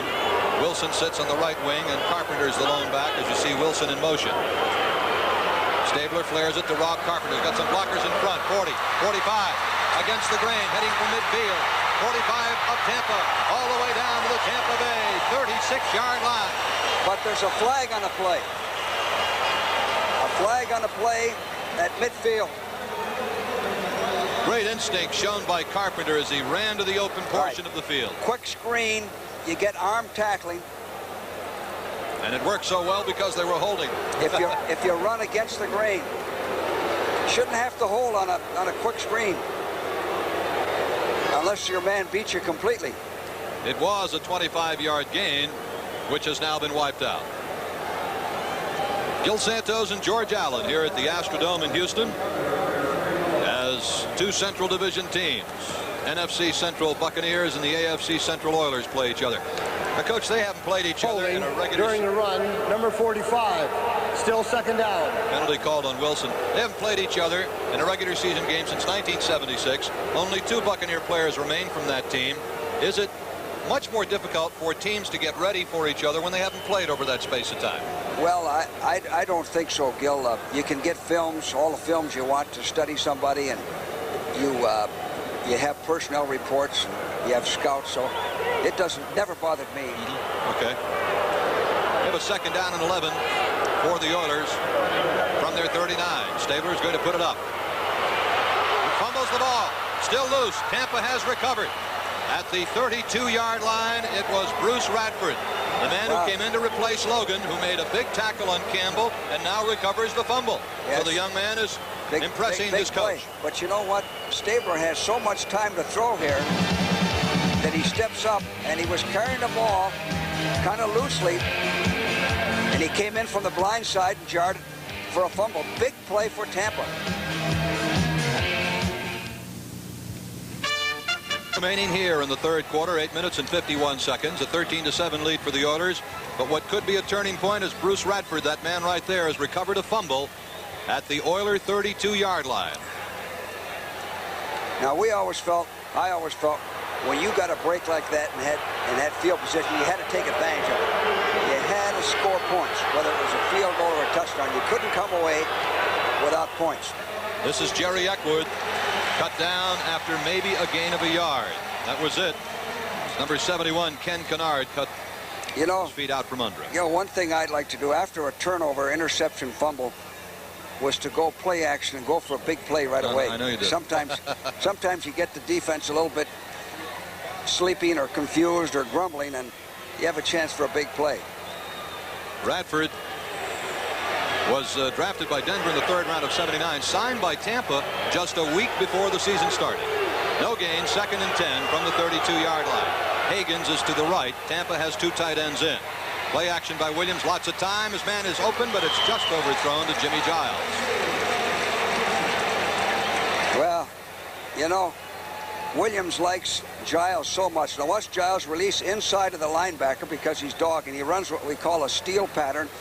It's a 14-yard out, and he's open for a good gain. He could turn it upfield and run. The ball was overthrown, just overthrown. Well, now the Buccaneers have come down to a 3rd and 10. They have to get it a little closer for Ukrainian. Yes, they do. Yarrow's accurate, but his range, well, here it would be a 50-yard attempt, which is beyond his range. Giles is in the right slot, and Eckwood is in the left slot. Hard rush on Williams is going to be sacked way back at midfield. Wow. Making the play for the Houston Oilers veteran defensive end Elvin Bethea. Well, penalty flag is down upfield near the 32-yard line. Williams injured on the play, obviously in some sort of pain. I'm going back to what I said. When you get that field position, you don't get it much in a ball game. You have to come away with some points. Well, now they're checking over Doug Williams to see what the problem is there. It's a holding call against Tampa Bay. So a big defensive play by a fellow that I know you like as a football player, the veteran Elvin Bethea. I tried to make a trade for him a couple of times when I was in Washington. Quarterback in the grass, controlled and down. Holding 75 offense declined, 4th down. Bum Phillips wouldn't trade him. I can't blame him for that. So into action comes Tom Blanchard. There goes Doug Williams. They had a golden opportunity, but the Houston defense certainly rose to the occasion on that series. Well, also, see, it wasn't totally the Houston defense. He had a receiver opening overthrown. Yes, that's right. Roaches is at his 10 for Houston. Blanchard to punt it for Tampa Bay. Good snap. Coming hard, but he gets it away. Angling for the coffin corner left, and it goes through the end zone. Automatic touchback. The ball will come out to the 20-yard line when the Houston Oilers go back on offense with 7:55 to play here in the Astrodome. 13-7 Oilers. Stabler will have the ball when we come back. come. The Houston Oilers here at the Astrodome, 13-7. Coach, a big situation for the Buccaneers. They could have taken the lead and failed to do anything with it. Well, as I said, when you get field position like that, even if you only get 3 points, you have to come away with something. This is a type of game where you aren't going to score many points. You got good defenses on both sides, so you can't take yourself out of field goal range. That's not good football. That's not good offensive football. It's a 4-yard gain for Earl Campbell, making it 2nd down and 6. Williams and Chuck Fusina talking things over. Both of those players, incidentally, Williams and Fusina, came to the Buccaneers as a result of the trade that sent Earl Campbell to the Oilers, allowing Houston to pick him number 1. Both Williams and Fusina, along with Giles and Reggie Lewis, in the deal that allowed Houston to get Campbell. 2nd and 6. Now, obvious movement on the offensive line by the Houston Oilers. Well, that trade that you're talking about received a lot of publicity and a lot of criticism, but John McKay made a pretty good trade when you analyze it. I think it was a good trade for both clubs, really. He needed a multitude of players with an expansion team. Usually one guy can't do that. 5 yards, still 2nd down. And just getting Giles alone, Yeah. in my opinion, he's an all-pro. I enjoy watching him play. He's a good blocker, good receiver. Doug Williams' favorite target all the time. Stabler has his Oilers set from his own 19-yard line on 2nd down and 11. Wilson is in motion. Play action by Stabler. Looking over the field. Look at the time he's got. It is complete to Campbell. And he is knifed down at about the 28-yard line, 27-yard line. He had time to unwrap a sandwich. Well, I tell you, sometimes you can have, this may sound facetious, but you can have too much time to throw. Why? I didn't have the clock on. Well, you have so much time to throw that you can throw to the wrong receiver or throw an interception. That is what happens many times with a 3-man rush, and of course you got to give the Oilers offensive line credit for good protection. Is it also possible that when you have that much time, you might look away from someone that you would initially go to looking for something a little better and end up with nothing? You sometimes see too much. Yes. 3rd down, 3 yards to go, Oilers. 27-yard line. Big play. Stabler completes it to Barber across the 30 to the 31-yard line on the 1st down. He is hauled down by Richard Wood on a big 1st down completion. Check that, not Barber. Carpenter, Rob Carpenter. Well, Carpenter's in there because he's a good receiver. See him slip through the line, runs what we call a shoot pattern, 1-on-1, and that's what you're looking for. You're looking for a matchup where an offensive back is on a linebacker.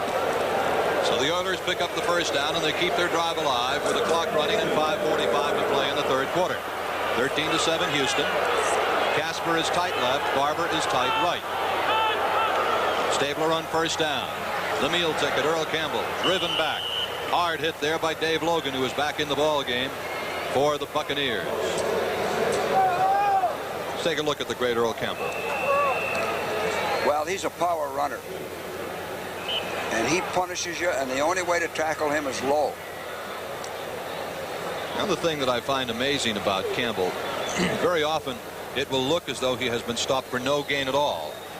And you look up and he has gained 2 or 3 or 4 yards. And it looks as though sometimes he's only gained 3, and when they put the ball down, he's gained 6. Stabler is 13 out of 15 for 185 yards at this point in the 3rd quarter.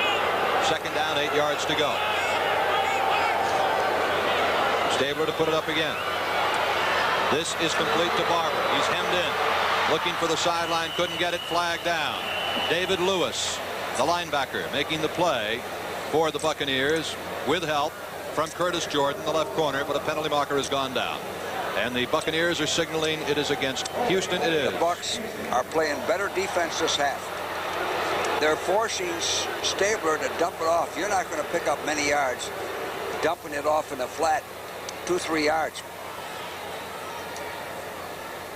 With the swarming type of linebackers they have, forcing him to dump it off, they got to run for the 1st down, and you don't do that very much.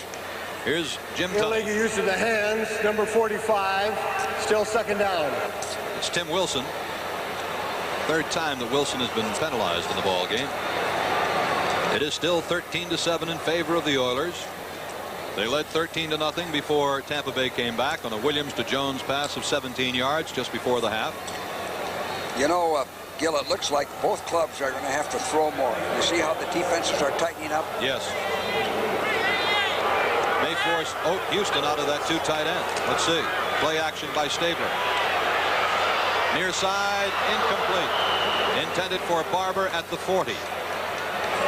Now, Casper was just about 3 yards away from Barber. It appears as though perhaps they had 2 men in the same area, too close together. I'm sure it's probably Casper's fault because he hasn't been here long enough to know the passing game. They had Casper running a corner and Barber running a corner.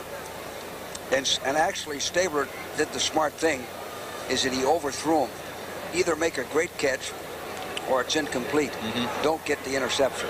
Buccaneers drop out 3 linebackers. They bring an extra defensive lineman and an extra defensive back. So they're playing a 4-2-5 right now. On 3rd and 16, the flare to Carpenter. He is hemmed in. He is in trouble. He is brought down. Excellent defensive coverage by the Tampa Bay Buccaneers. Dave Logan was there for the Buccaneers. Scott Brantley was there. And another penalty flag is down. Gil, that's another example of dumping it off where you're not going to make the first down very often, asking them to run with it. 5-yard penalty against Tampa Bay. Encroachment, defense, left side defensive line, still 3rd down. Now that could be a costly penalty. They had made a great play. They had stopped the drive on a great play. They were ready to give him the football. Now they're giving Stabler another shot on 3rd and 11. Now he can throw for a first down much easier here. They have Coleman in the slot, and Carpenter is the lone setback. Hard rush on Stabler. He gets it away. It is complete to the 49-yard line. Completed to Billy White Shoes Johnson. And so they let them off the hook with a penalty, and the Oilers come right back and pick up the first down. Well, you know, I used to have an expression that I tell my ball club. Every play is a big play. That encroachment gave them another shot. 3rd and 11 isn't tough to pick up. 3rd and 16 was. Now they're at midfield.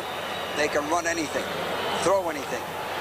Big break. This is the first thing they've done this half. 1st and 10, Houston. Ball at the Oiler 49-yard line. Oiler crowd coming alive. 13-7. The Oilers lead the Bucs. Play action. Stabler flares it.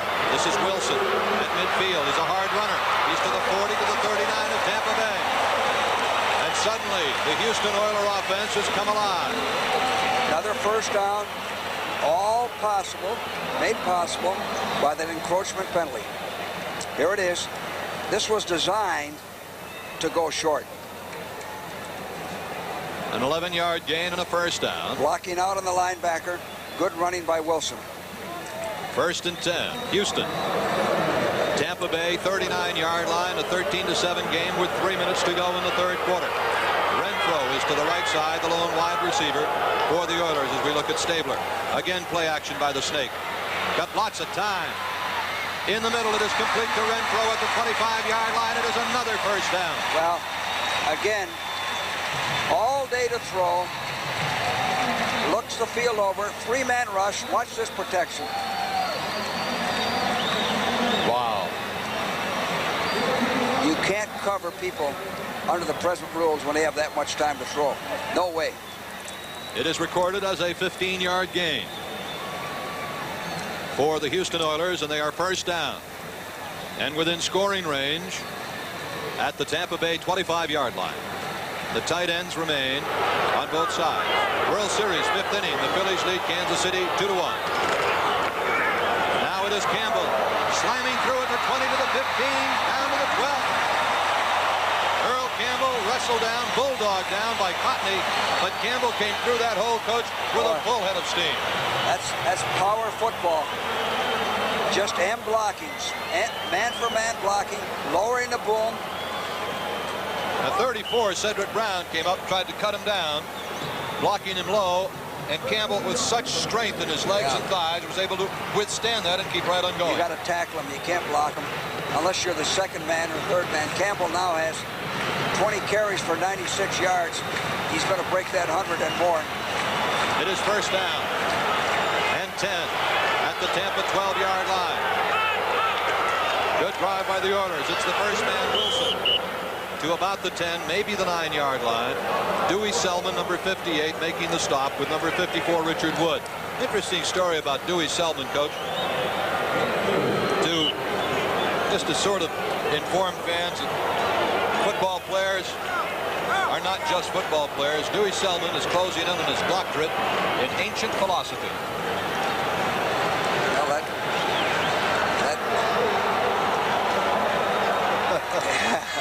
Some of your players were ancient, were they, Coach? Yeah, they didn't have to get a doctorate in it. Second down and 8. Stabler play action from the 10. In the end zone, incomplete to Casper. I'll tell you what, if Casper had caught that ball, they'd have blown the roof off the place. Well, he was pretty well covered against Stabler. Has time to throw. You know, Stabler had this protection in Oakland also.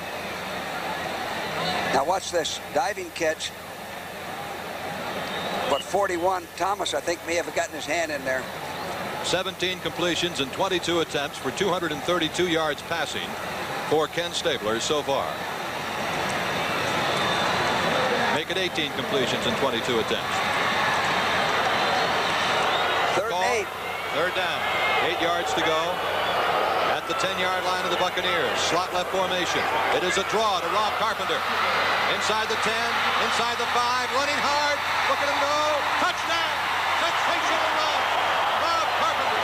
That's a football player.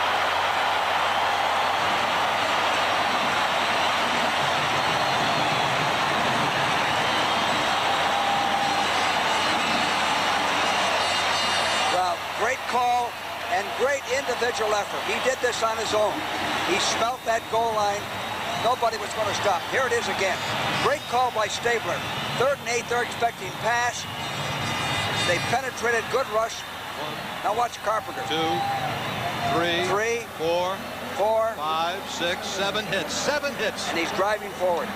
What a great run. Rob Carpenter, 10 yards and a touchdown. Tony Fritsch will try to add the extra point. Gifford Nielsen to hold. And there it is. So the teams come back upfield now with just 34 seconds to play in the third quarter. An 80-yard drive in 12 plays. Carpenter going in from 10 yards out. It is Houston 20-7 over Tampa Bay. Let's take another look at it for Rob Carpenter. Great call by Stabler. Third and 8, a draw. And from here on in, it's Carpenter on his own. 1, 2, 3, 4, 5, maybe 6. Of course, some blocks in there rather than tackling them. Great call and great effort. The kickoff is to Tony Davis at the 20, 25, 30. And he spills out to about the 33, 34-yard line before the Oilers cover up on it. Now let's go back, Coach, to the encroachment penalty. At the time, it did not seem like a monumental play, but you pointed out that it could be a grievous mistake, and it was. When they're giving you the football, you can't commit a foul. You can't commit a foul when they're giving you the ball. Tampa did. It allowed the drive to continue, and I think that could be a vital touchdown. 20-7, the way this game's going, you're not going to score many points. Really costly penalty. Bell and Eckwood are the running backs for Doug Williams. First down at his 33-yard line. Roll out right. Zips it to Bell. Incomplete. I think he might have put a little bit too much mustard on that one. Well, I think he also felt Brazil coming in the backside. He was aware that somebody was rushing him. Here, I think it's a good call. Play action, 1st and 10. They got to get going. Now watch from the backside, Brazil coming in here. He heard that and tried to get rid of it a little sooner, a little quicker, and as a result threw it hard, too hard, and too low. We have just 22 seconds remaining here in the third quarter. The Oilers have just gone up on Rob Carpenter's 10-yard touchdown run. He has 4 carries, 32 yards in the game. Campbell has 96 yards rushing. Second down and 10 for the Buccaneers. Good protection for Williams over the middle, incomplete to Eckwood. Poorly thrown ball. Well, Brazil dogged again. Houston has a 3-man line, but when you dog a linebacker, it's the same as a 4-man rush. Houston mixes their coverage. Eddie Biles does a good job of mixing the coverages and not giving them the same look all the time. I like the way he deploys his linebackers and change coverages. And that's important against a fairly young quarterback like Doug Williams. All right, it'll be 3rd down and 10 yards to go for the Buccaneers. From the 33-yard line. Tampa Bay on its own 33. The crowd is roaring defense. Williams. Ball tipped at the line of scrimmage. Tipped at the line of scrimmage. He was going for Isaac Higgins on a deep slant, but the ball was tipped at the line of scrimmage. Well, now Tampa's going down. They've lost that momentum that they had early in the 3rd quarter when they didn't score, when they recovered the fumble, and then the offside. The complexion of this game here has changed completely. World Series game, Game 5, tied at 2-2 in the 6th inning. And Blanchard to punt for the Buccaneers. He is punting to Carl Roaches. Little guy, 5'6" or so. Going to let it bounce. And is going to let it roll inside the 15 to the 14-yard line, where it is covered up by the Tampa Bay Buccaneers. Tony Davis with just 2 seconds to go in the 3rd quarter. Well, again, the Buccaneers offensively unable to do anything there, but I honestly feel, Coach, that they had some of the starch taken out of them. Yeah. On two occasions in the 3rd quarter. When they had the ball at the 32-yard line, that was a 53-yard putt, by the way, not too bad. Well, when you let it bounce, you can't let that ball bounce. You gotta catch it. The worst thing you can do is let the ball bounce. The 2 instances in this 3rd quarter where I feel Tampa has really dug itself a hole, getting the ball on the 32-yard line on the fumble recovery and doing nothing with it, and then the penalty, which took the ball away from them on what would have been a 4th down play. Now it's 20-7. This will be the final play of the 3rd quarter. It is Earl Campbell rambling to the 21-yard line before he is brought down. Cedric Brown making the tackle for Tampa Bay. And so we have gone through 3 quarters of play at the Astrodome in Houston. That is the end of the 3rd quarter with a score. Houston 20, Tampa 7. We pause for a word from your local station. Thursday, James Whitmore guest stars on The White Shadow as Coach Reeves gets the new team members in line. You can't cut it in school. You're finished on this team. A special White Shadow Thursday. This is CBS. Taste the high country. Taste the high country. Once you taste the high country, no downstream beer will do. Coors is brewed with pure Rocky Mountain spring water and its own special. All right, it is 20-7 in favor of the Houston Oilers over the Tampa Bay Buccaneers as we get set to start the 4th and final quarter. Earl Campbell has already gone over 100 yards rushing, 21 carries, 102 yards for the Tyler Rose. Ken Stabler's having a great day, 17 completions and 22 attempts for 232 yards and 1 touchdown pass.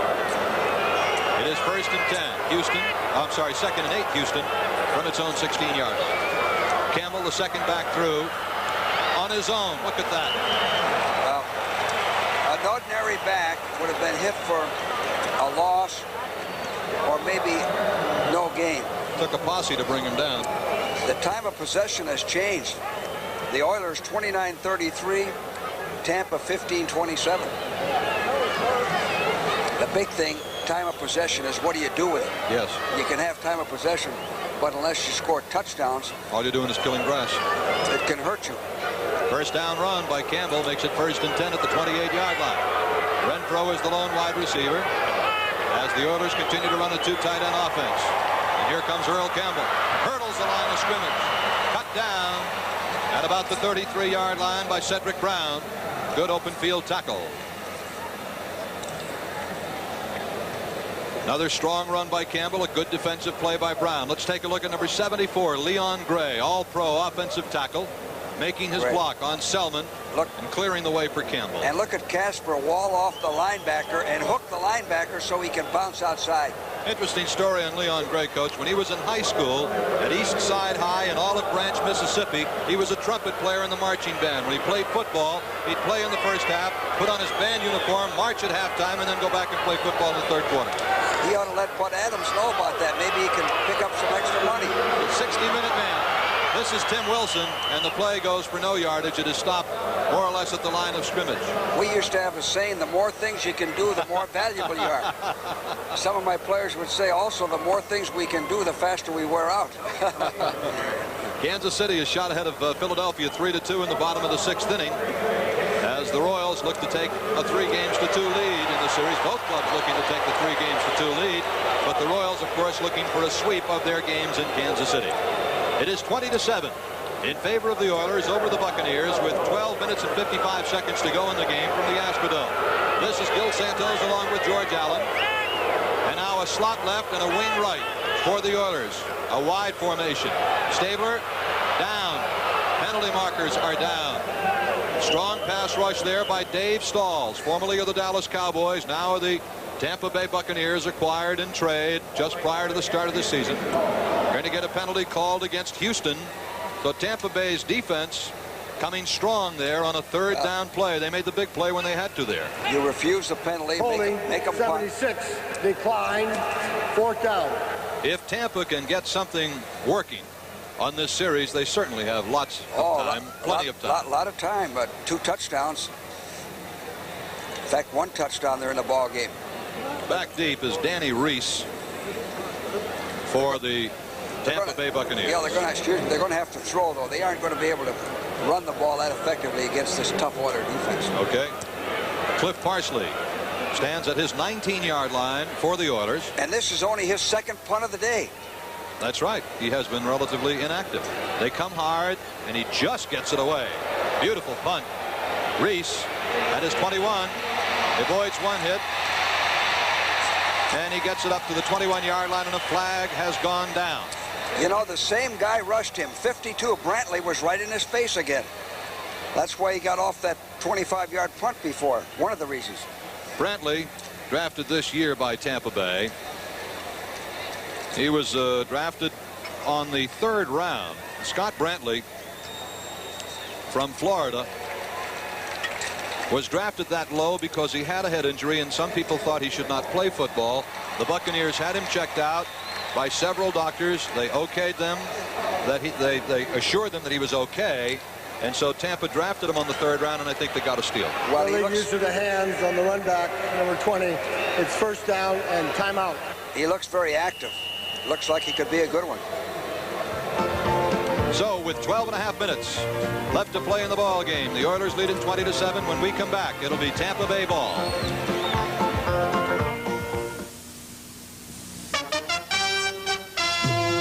This Bud's for everyone who wraps it, stacks it, and sacks it. This Bud's for you. For all you do, the king of beers is coming through. Yeah, just for you. That distinctively clean, crisp taste that says Budweiser. For all you do. This Bud's for you. I love this house. It was like an orphan when we adopted it. Now it's adopted us. Thank you, Brett. Back at the Astrodome in Houston, it is a 20-7 lead for the Houston Oilers over the Tampa Bay Buccaneers. 12.5 minutes to go in the game. It is Tampa ball at its own 10-yard line. And if they are going to get back in the ball game, this is the series. They need a big play, Gil. One big play. That's all it takes. Higgins is right, and Gordon Jones is to the left for Doug Williams. Play action fake. A screen. It is complete to Eckwood. 10, 20. Hard to the 25-yard line. A good play, a 15-yard play, gets them out of trouble. Excellent call. Outstanding execution. They're out of the hole already. Coach McKay, I'm sure pleased. That's the big play, so they have some room to operate now. And a very well-executed screen as well. 15-yard gain on it. They're going to have to do things like that to get the big play, because you're not going to pound it out and run against this good Oiler defense. Darrell Austin limping out of the ball game. He's been replaced by Ray Snell, the Buccaneers' #1 draft pick on the offensive line. 1st and 10 from the 25. From the slot left, that's Higgins in motion. This is Ricky Bell looking for room. And he found room for about 5 yards. That was a good run by Bell. He ran into a lot of traffic before he came down under kept his feet help. moving. Kept his feet churning. Wouldn't go down. Curly Culp in the middle of that defense right now for Houston, along with Jesse Baker. And Mike Stensrud. There's a gain of 5, second down, 5 yards to go. Now they flip-flop as they put Higgins to the left side and Jones to the right. They haven't done this before. Williams on 2nd and 5 at his 30. Marker down. The play will stop. It's going to cost Tampa Bay 5 yards, I believe. They still had 7 seconds on the 30-second clock. Motion. They've done procedure. that. They've done that 3 times today. That's the 3rd time. Of the 2 clubs, Tampa Bay has had far more penalties and costly ones. See, than Houston. I'm sure. Illegal formation, man in ineligible position, still 2nd down. That's happened twice. Yes, it has. You see, when you analyze this ball game and you list the mistakes that the Bucs have made, they're beating themselves. They've played well enough to be even or to go ahead. So instead of a 2nd down and 5, they have a 2nd and 10 from the 25-yard line. Doug Williams, quarterback for the Tampa Buccaneers. Almost slipped, dropping back. Looks like another screen. It is. This is Bell. Flag down. Bell is out of bounds at the 32-yard line, but another penalty marker has gone down. As Doug Williams ran another screen pass. This one to Ricky Bell. Let's see what the penalty will be. Ineligible receiver. Well, that's the same. Boy, oh boy. Same type of penalty. You see, what happens is that you lose continuity. Continuity in your huddle. You get guys saying, what's happening? What's going on here? We made 5 yards. Now we're 2nd down and 15. Lineman number 72 downfield illegally, still 2nd down. That was Ray Snell, the rookie from Wisconsin, the #1 draft choice. Tampa Bay has been penalized 5 times for 35 yards. Houston 7 times for 60 yards. Now, I'm surprised at the amount of yardage and the amount of penalties, but Tampa's penalties have come at very critical times for them. When you're behind, most of those times are critical. 2nd and 20 on their own 15-yard line. This is where they started the whole thing. They made the big play on 1st down. 2nd down and 20 now. Buccaneers, see what Williams will do. This is Bell. Barely got 2 or 3 yards. J.C. Wilson, who played college football on that championship team at the University of Pittsburgh. Well, that's defensively, that's what I wanted them to do. Throw in the flat, throw the shoots, throw the fans, stop the passes downfield, come up and make the tackle, give them a couple of yards. They aren't going to make a first down. They aren't going to beat you with that. Doug Williams voicing his displeasure at what went wrong. That's what I was mentioning before. When you have one mistake after another, you get confusion in the ranks. 3rd down, 19 yards to go from the 16-yard line for the Buccaneers. This could be the make or break play for them. Good protection. This is Eckwood. Great defensive play on Jerry Eckwood. Brought down at about the 26-yard line. Well, Williams, up to that pass was 10 for 18 for only 89 yards. And again, it was J.C. Wilson making the defensive play here. So you can see he's been throwing them short, dumping them off. Watch Wilson cut him down right there. Good nice play. So Blanchard is into punt. He's been averaging 43.5 yards a punt in this ball game for the Buccaneers. He is at his 10. And Carl Roaches is at the 35 for the Oilers to receive the punt from Tom Blanchard. We're down to 10 minutes left to play. 20-7 in favor of Houston. 10 men on the line of scrimmage. They peel back. Punt is hanging up there. Bouncing, and it's going to go picked up by Roaches. I guess he was trying to lull someone to sleep. Well, that's kind of risky on his part. I never want my players to try to pick up a ball the last minute there.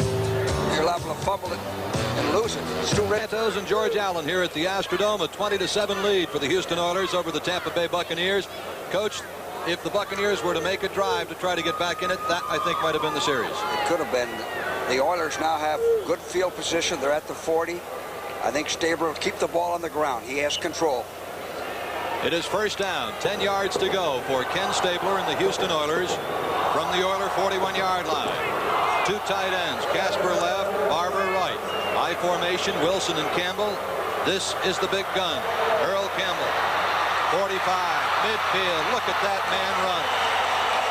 He is an incredible runner. Earl Campbell all the way down to the 42-yard line. And that was a pickup of 17 yards. You know what that run shows? It shows how Campbell uses his blocking. And Stabler's doing what is smart, run the football. Good block by Wilson, 45. Started in. Now watch him wait for his blocker and then cuts back. Campbell's a one-man offense. You know the way football has progressed, Coach. Of course, you've been around it a long, long time. But a long time ago, a man that size would have been a lineman. Huh? And now he's a running back. First and 10. The ball all the way down to the Tampa 43 as Wilson comes in motion to the near side, and Campbell does not find a hole that time. It is covered well by the middle of the Tampa defense. Dewey Selman on the bottom at the 40-yard line. And also their number 76, Dave Logan. Gain of 3 yards. Now see, there's an example of what I was talking about earlier when I said it doesn't appear as though he gains any yardage, and you look up and he's gained 3 yards. That offensive line, that Oiler offensive line is coming off of the ball, and they're moving him backward. Now Campbell has 26 rushes for 137 yards. He's going out now to take a blow. Rob Carpenter replaces him. Carpenter's had a great game. 2nd and 8 at the 40-yard line of Tampa. This is Rob Carpenter. Again, spinning and twisting. He got a yard to the 39-yard line. Selman was there. Andy Hawkins was there.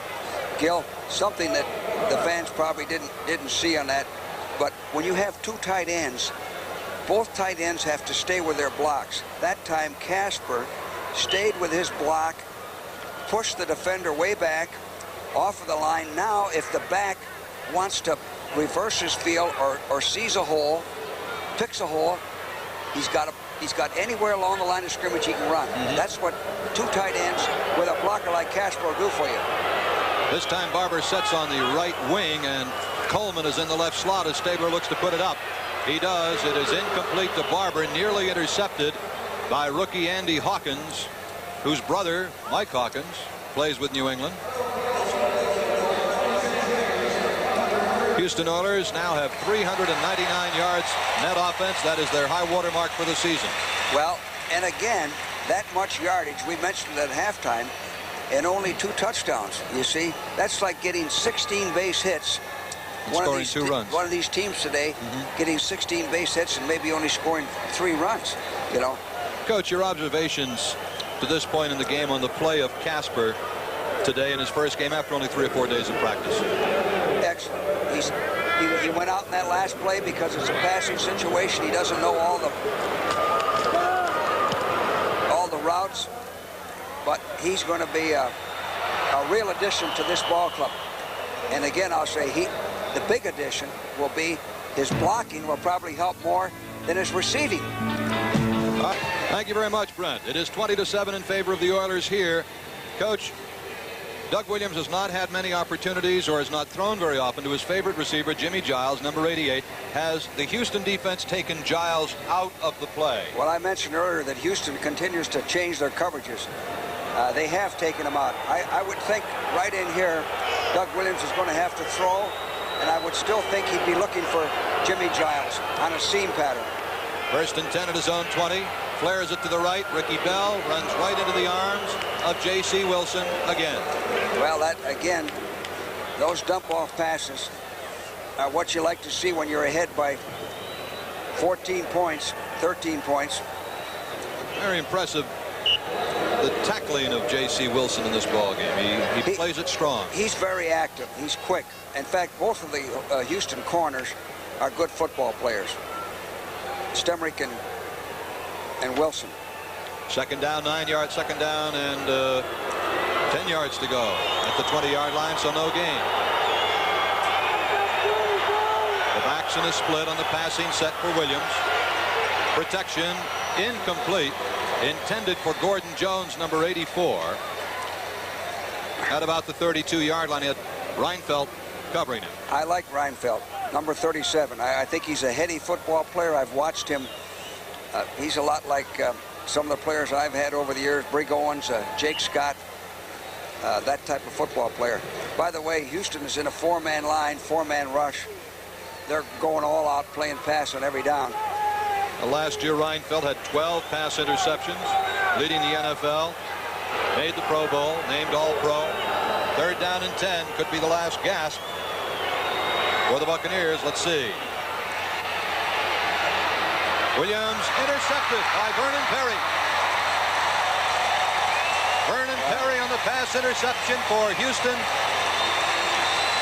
Yeah. Through the hands of Larry Mucker and into the hands of Vernon Perry. Well, here it is. He has to throw. He's throwing to Mucker, 87. Mucker's running a stop. The ball was throwing real hard and behind him, and that's when you get the tip, you get the deflection. Perry seems to be in the right spot all the time. Goal, don't take a loss on a sack by throwing, maybe an interception. Just keep that clock running, get a little closer for a possible field goal. Force them to take their timeouts if they want to. You've got the game won if you do the right things. Fine defensive play there by nose tackle Dave Logan to corral Earl Campbell behind the line of scrimmage and a loss of a yard. It'll be 2nd down and 11 yards to go for the Houston Oilers from the Tampa Bay 33. They have the ball after the pass interception by Perry. Here's something interesting. Casper just went out. Every time he's gone out, they've thrown the ball. Now, if I were Tampa, I'd be thinking pass here. Now, Stabler could cross him up with a draw. Renfro is to the right. Castor has replaced Casper. Well, it is an end around to Mike Barber, and he falls down. You know what? He's trying to cut inside that block. You know, yeah. Well, good call by Stabler. It takes time. It's fairly safe. And Barber in that play was trying to run so fast and so hard he lost control of himself and fell down. You know what I think happened? When he saw that hole that he had and tried to cut through the hole, I mean, his eyes must have just opened real wide to say, my goodness, look what I've got here. Tight ends don't get a chance to carry the ball very much. 5-12, 5-11. 3rd down, 10 yards to go, Oilers. 32-yard line of Houston, of Tampa Bay. Double wing. And now Carpenter in motion. That's a new formation. They slip Carpenter out of the backfield, and it is incomplete. Well, you see, that's what almost happened when I predicted. Putting the ball up, actually, the ball should have been intercepted. Stabler was rushed. Brown slipped as he went to make the interception. Otherwise, he would have had the ball. And the clock stops, you see. Well, the Buccaneers, without question, are looking for a big play. Now, Houston has come out to set up a field goal attempt. The ball is marked at the 32-yard line. The field goal attempt will come from the 39-yard line. This is a 49-yard field goal attempt for Tony Fritsch. Fritsch has not missed a field goal this season. He is 2 for 2 between the 40 and 49-yard lines. He has the leg to kick this. You'd like it a little closer because the farther you get back, the more your percentages decrease and the defense has a chance to block it. The kicker puts a little more effort. He doesn't get the trajectory. Sometimes kicks a line drive and it's blocked. All right, let's watch it develop. Tony Fritsch, a 49-yard field goal attempt.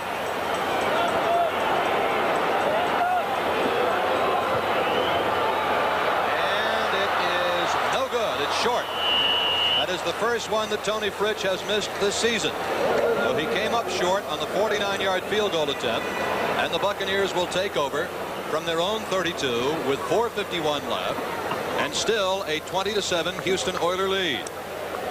The big touchdown in this ball game coming in the 3rd quarter with 34 seconds to go. Rob Carpenter's superb spinning, twisting 10-yard run in which he broke 7 tackles to score a touchdown.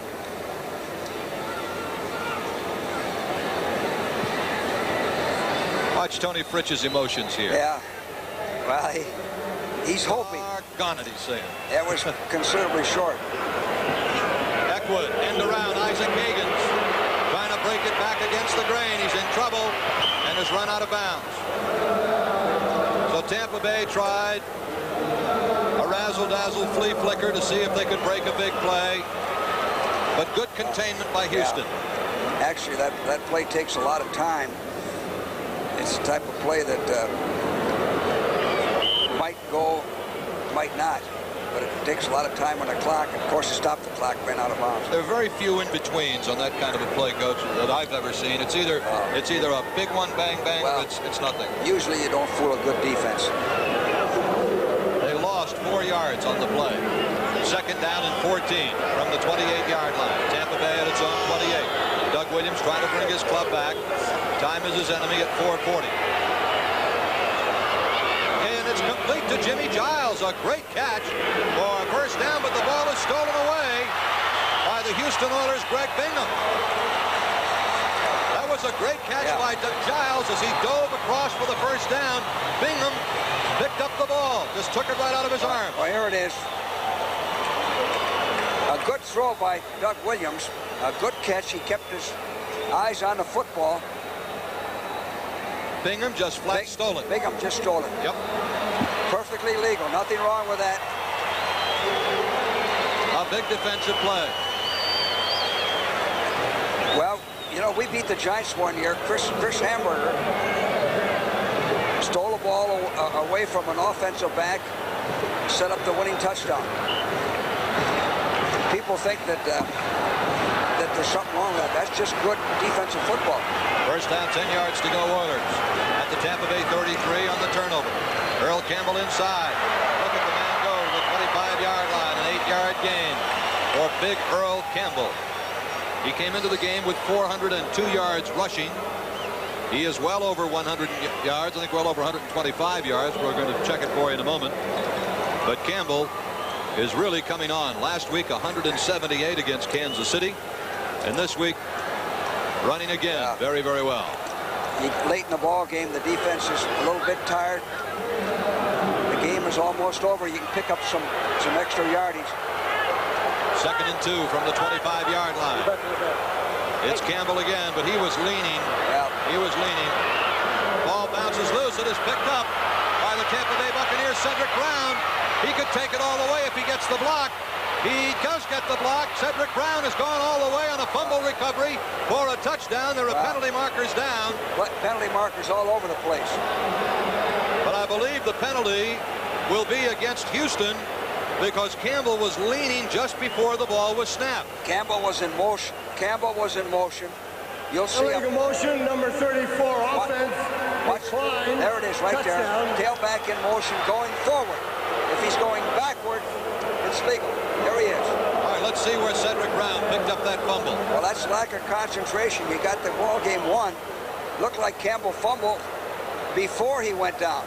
All right, it is from the 30-yard line, or 25-yard line, a 75-yard touchdown return. Well, Tampa's back in this ball game now. Absolutely. 3 minutes, 37 seconds to go. They get this extra point. This is a big extra point. Garo Yepremian set to try the extra point. And he knocks it through. And so, a rapid change. A rapid change in the complexion of this ball game. Let's take a look at what happened and why it happened. This is why it happened. Earl Campbell is leaning. He's in motion forward, which is illegal. And he knows it too, as he has the ball right here. He knows that. Now it looks like he fumbled before he went down. The ball was kind of kicked around a little bit as well. And Brown actually was the second Buccaneer to pick it up. Heads-up play by the Bucs. He went about 75, 77 yards. We'll get the official total on it. But now it's a brand new ball game. 3:37 to go. 20-14 in favor of Houston. And the Buccaneers in position to win it. Now the decision you have to make if you're John McKay, what do? Do you onside kick with 3:37? You have all your timeouts, so do the Oilers. Or do you kick it down there and rely on your defense to stop them, force them to punt, to give you a better field position? Well, Houston is anticipating the onside kick. Well, they have only one man deep, and they've got all the people with the good hands up between the 45-yard lines. What would you do in this situation? I'd kick it down there. I'd kick it all the way down. 3:37. because if you don't get the onside kick here, now they have field position, and you have to go too far to score. You need a touchdown to win this ball game. We have a new ball game now because of a mistake. So a 75-yard fumble return. Yepremian does not onside kick. He hits it straight away to Carl Roaches. Back at the 10. At the 20. Got an alley up the right sideline, but he runs out of room. Shoved out on the near side by Danny Reese. And so it'll be Houston ball down around the 30-yard line or so. An 18-yard return for Roaches. And the Oiler offense comes back out. Well, Houston is leading 20-14. The ball at the 28-yard line of the Oilers. Go ahead, Coach. Now this score is because the Oiler offense had two great possession downs, field position. Neither one of them did they do anything. The last one they fumbled, and the earlier one they didn't make a first down, and Fritz missed a 49-yard field goal. They had chances to put this ball game away. They thought they had won it too early. There's Bum Phillips now with a very concerned look. 3.5 minutes to go in the game. First and 10 at the 28-yard line. It is Stabler to Campbell. He breaks it across the 40, 45 to the 47, 48-yard line. Earl Campbell rips off a 20-yard gain. He now has 165 yards plus rushing. Boy, you talk about coming back to make a big play. That penalty, you can see Campbell's running. He is determined to make up for that fumble, because that could result in his team losing this ball game. Right. He showed determination, a lot of character coming back and running like that. 165 yards and 30 carries for Campbell. First and 10, Houston, its own 47. It is Campbell again. You got a big gun, you keep firing it. He gains a yard or two, and now the Buccaneers have called a timeout with 2:43 to play in the game. Well, what happened is, defensively in this situation, the worst thing can happen is to make a first down, and that's what happened. When you kick down with 2 minutes and 43 seconds to play, you got to stop them. You got to rely on your defense to force them to punt. We have 2 minutes and 43 seconds to go. The timeout has been taken by the Tampa Bay Buccaneers. Tonight on CBS starts with a brand new edition of 60 Minutes. Then Archie Bunker's Place, One Day at a Time, Alice and the Jeffersons, with 2 episodes in a 1-hour show. It's all tonight on CBS. Watch the use of timeouts now in this situation. A ball game that is 1 touchdown away from being won by Tampa Bay, and just ball control away from being won by Houston. The calling of timeouts now very strategic. Yes, I would hope if I were on defense, if I were Tampa Bay, that I could save 1 timeout for my offense. I always tried to do that. I hate the offense to come on the field with no timeouts. Coach McKay, they're talking with Bill Nelson.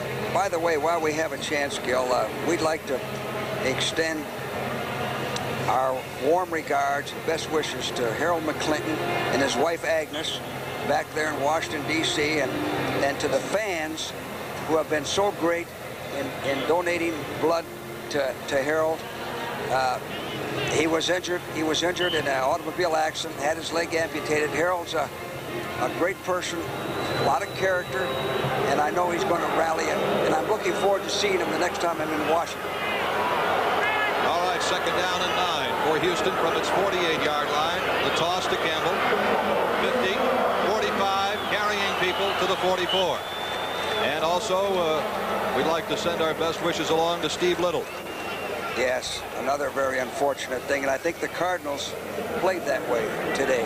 Not to take anything away from the Redskins, but that it had to have an effect on all of his teammates.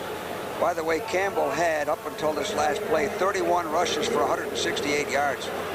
Now, Tampa Bay has just called another timeout, stopping the clock with 2:32 to play. Down and 2. At the Tampa 45, it is Campbell. First down, he could take it all the way.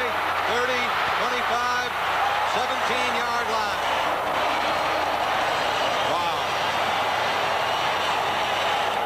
From the 45 to the 17, a 28-yard run for Earl Campbell on 3rd and 2. Now he broke outside. Now watch this tackle by Jordan. Jordan makes a nice play here, 25. Trips him up as he tried to cut back. I said they lost 4 in a row. They had a tie in there with Green Bay.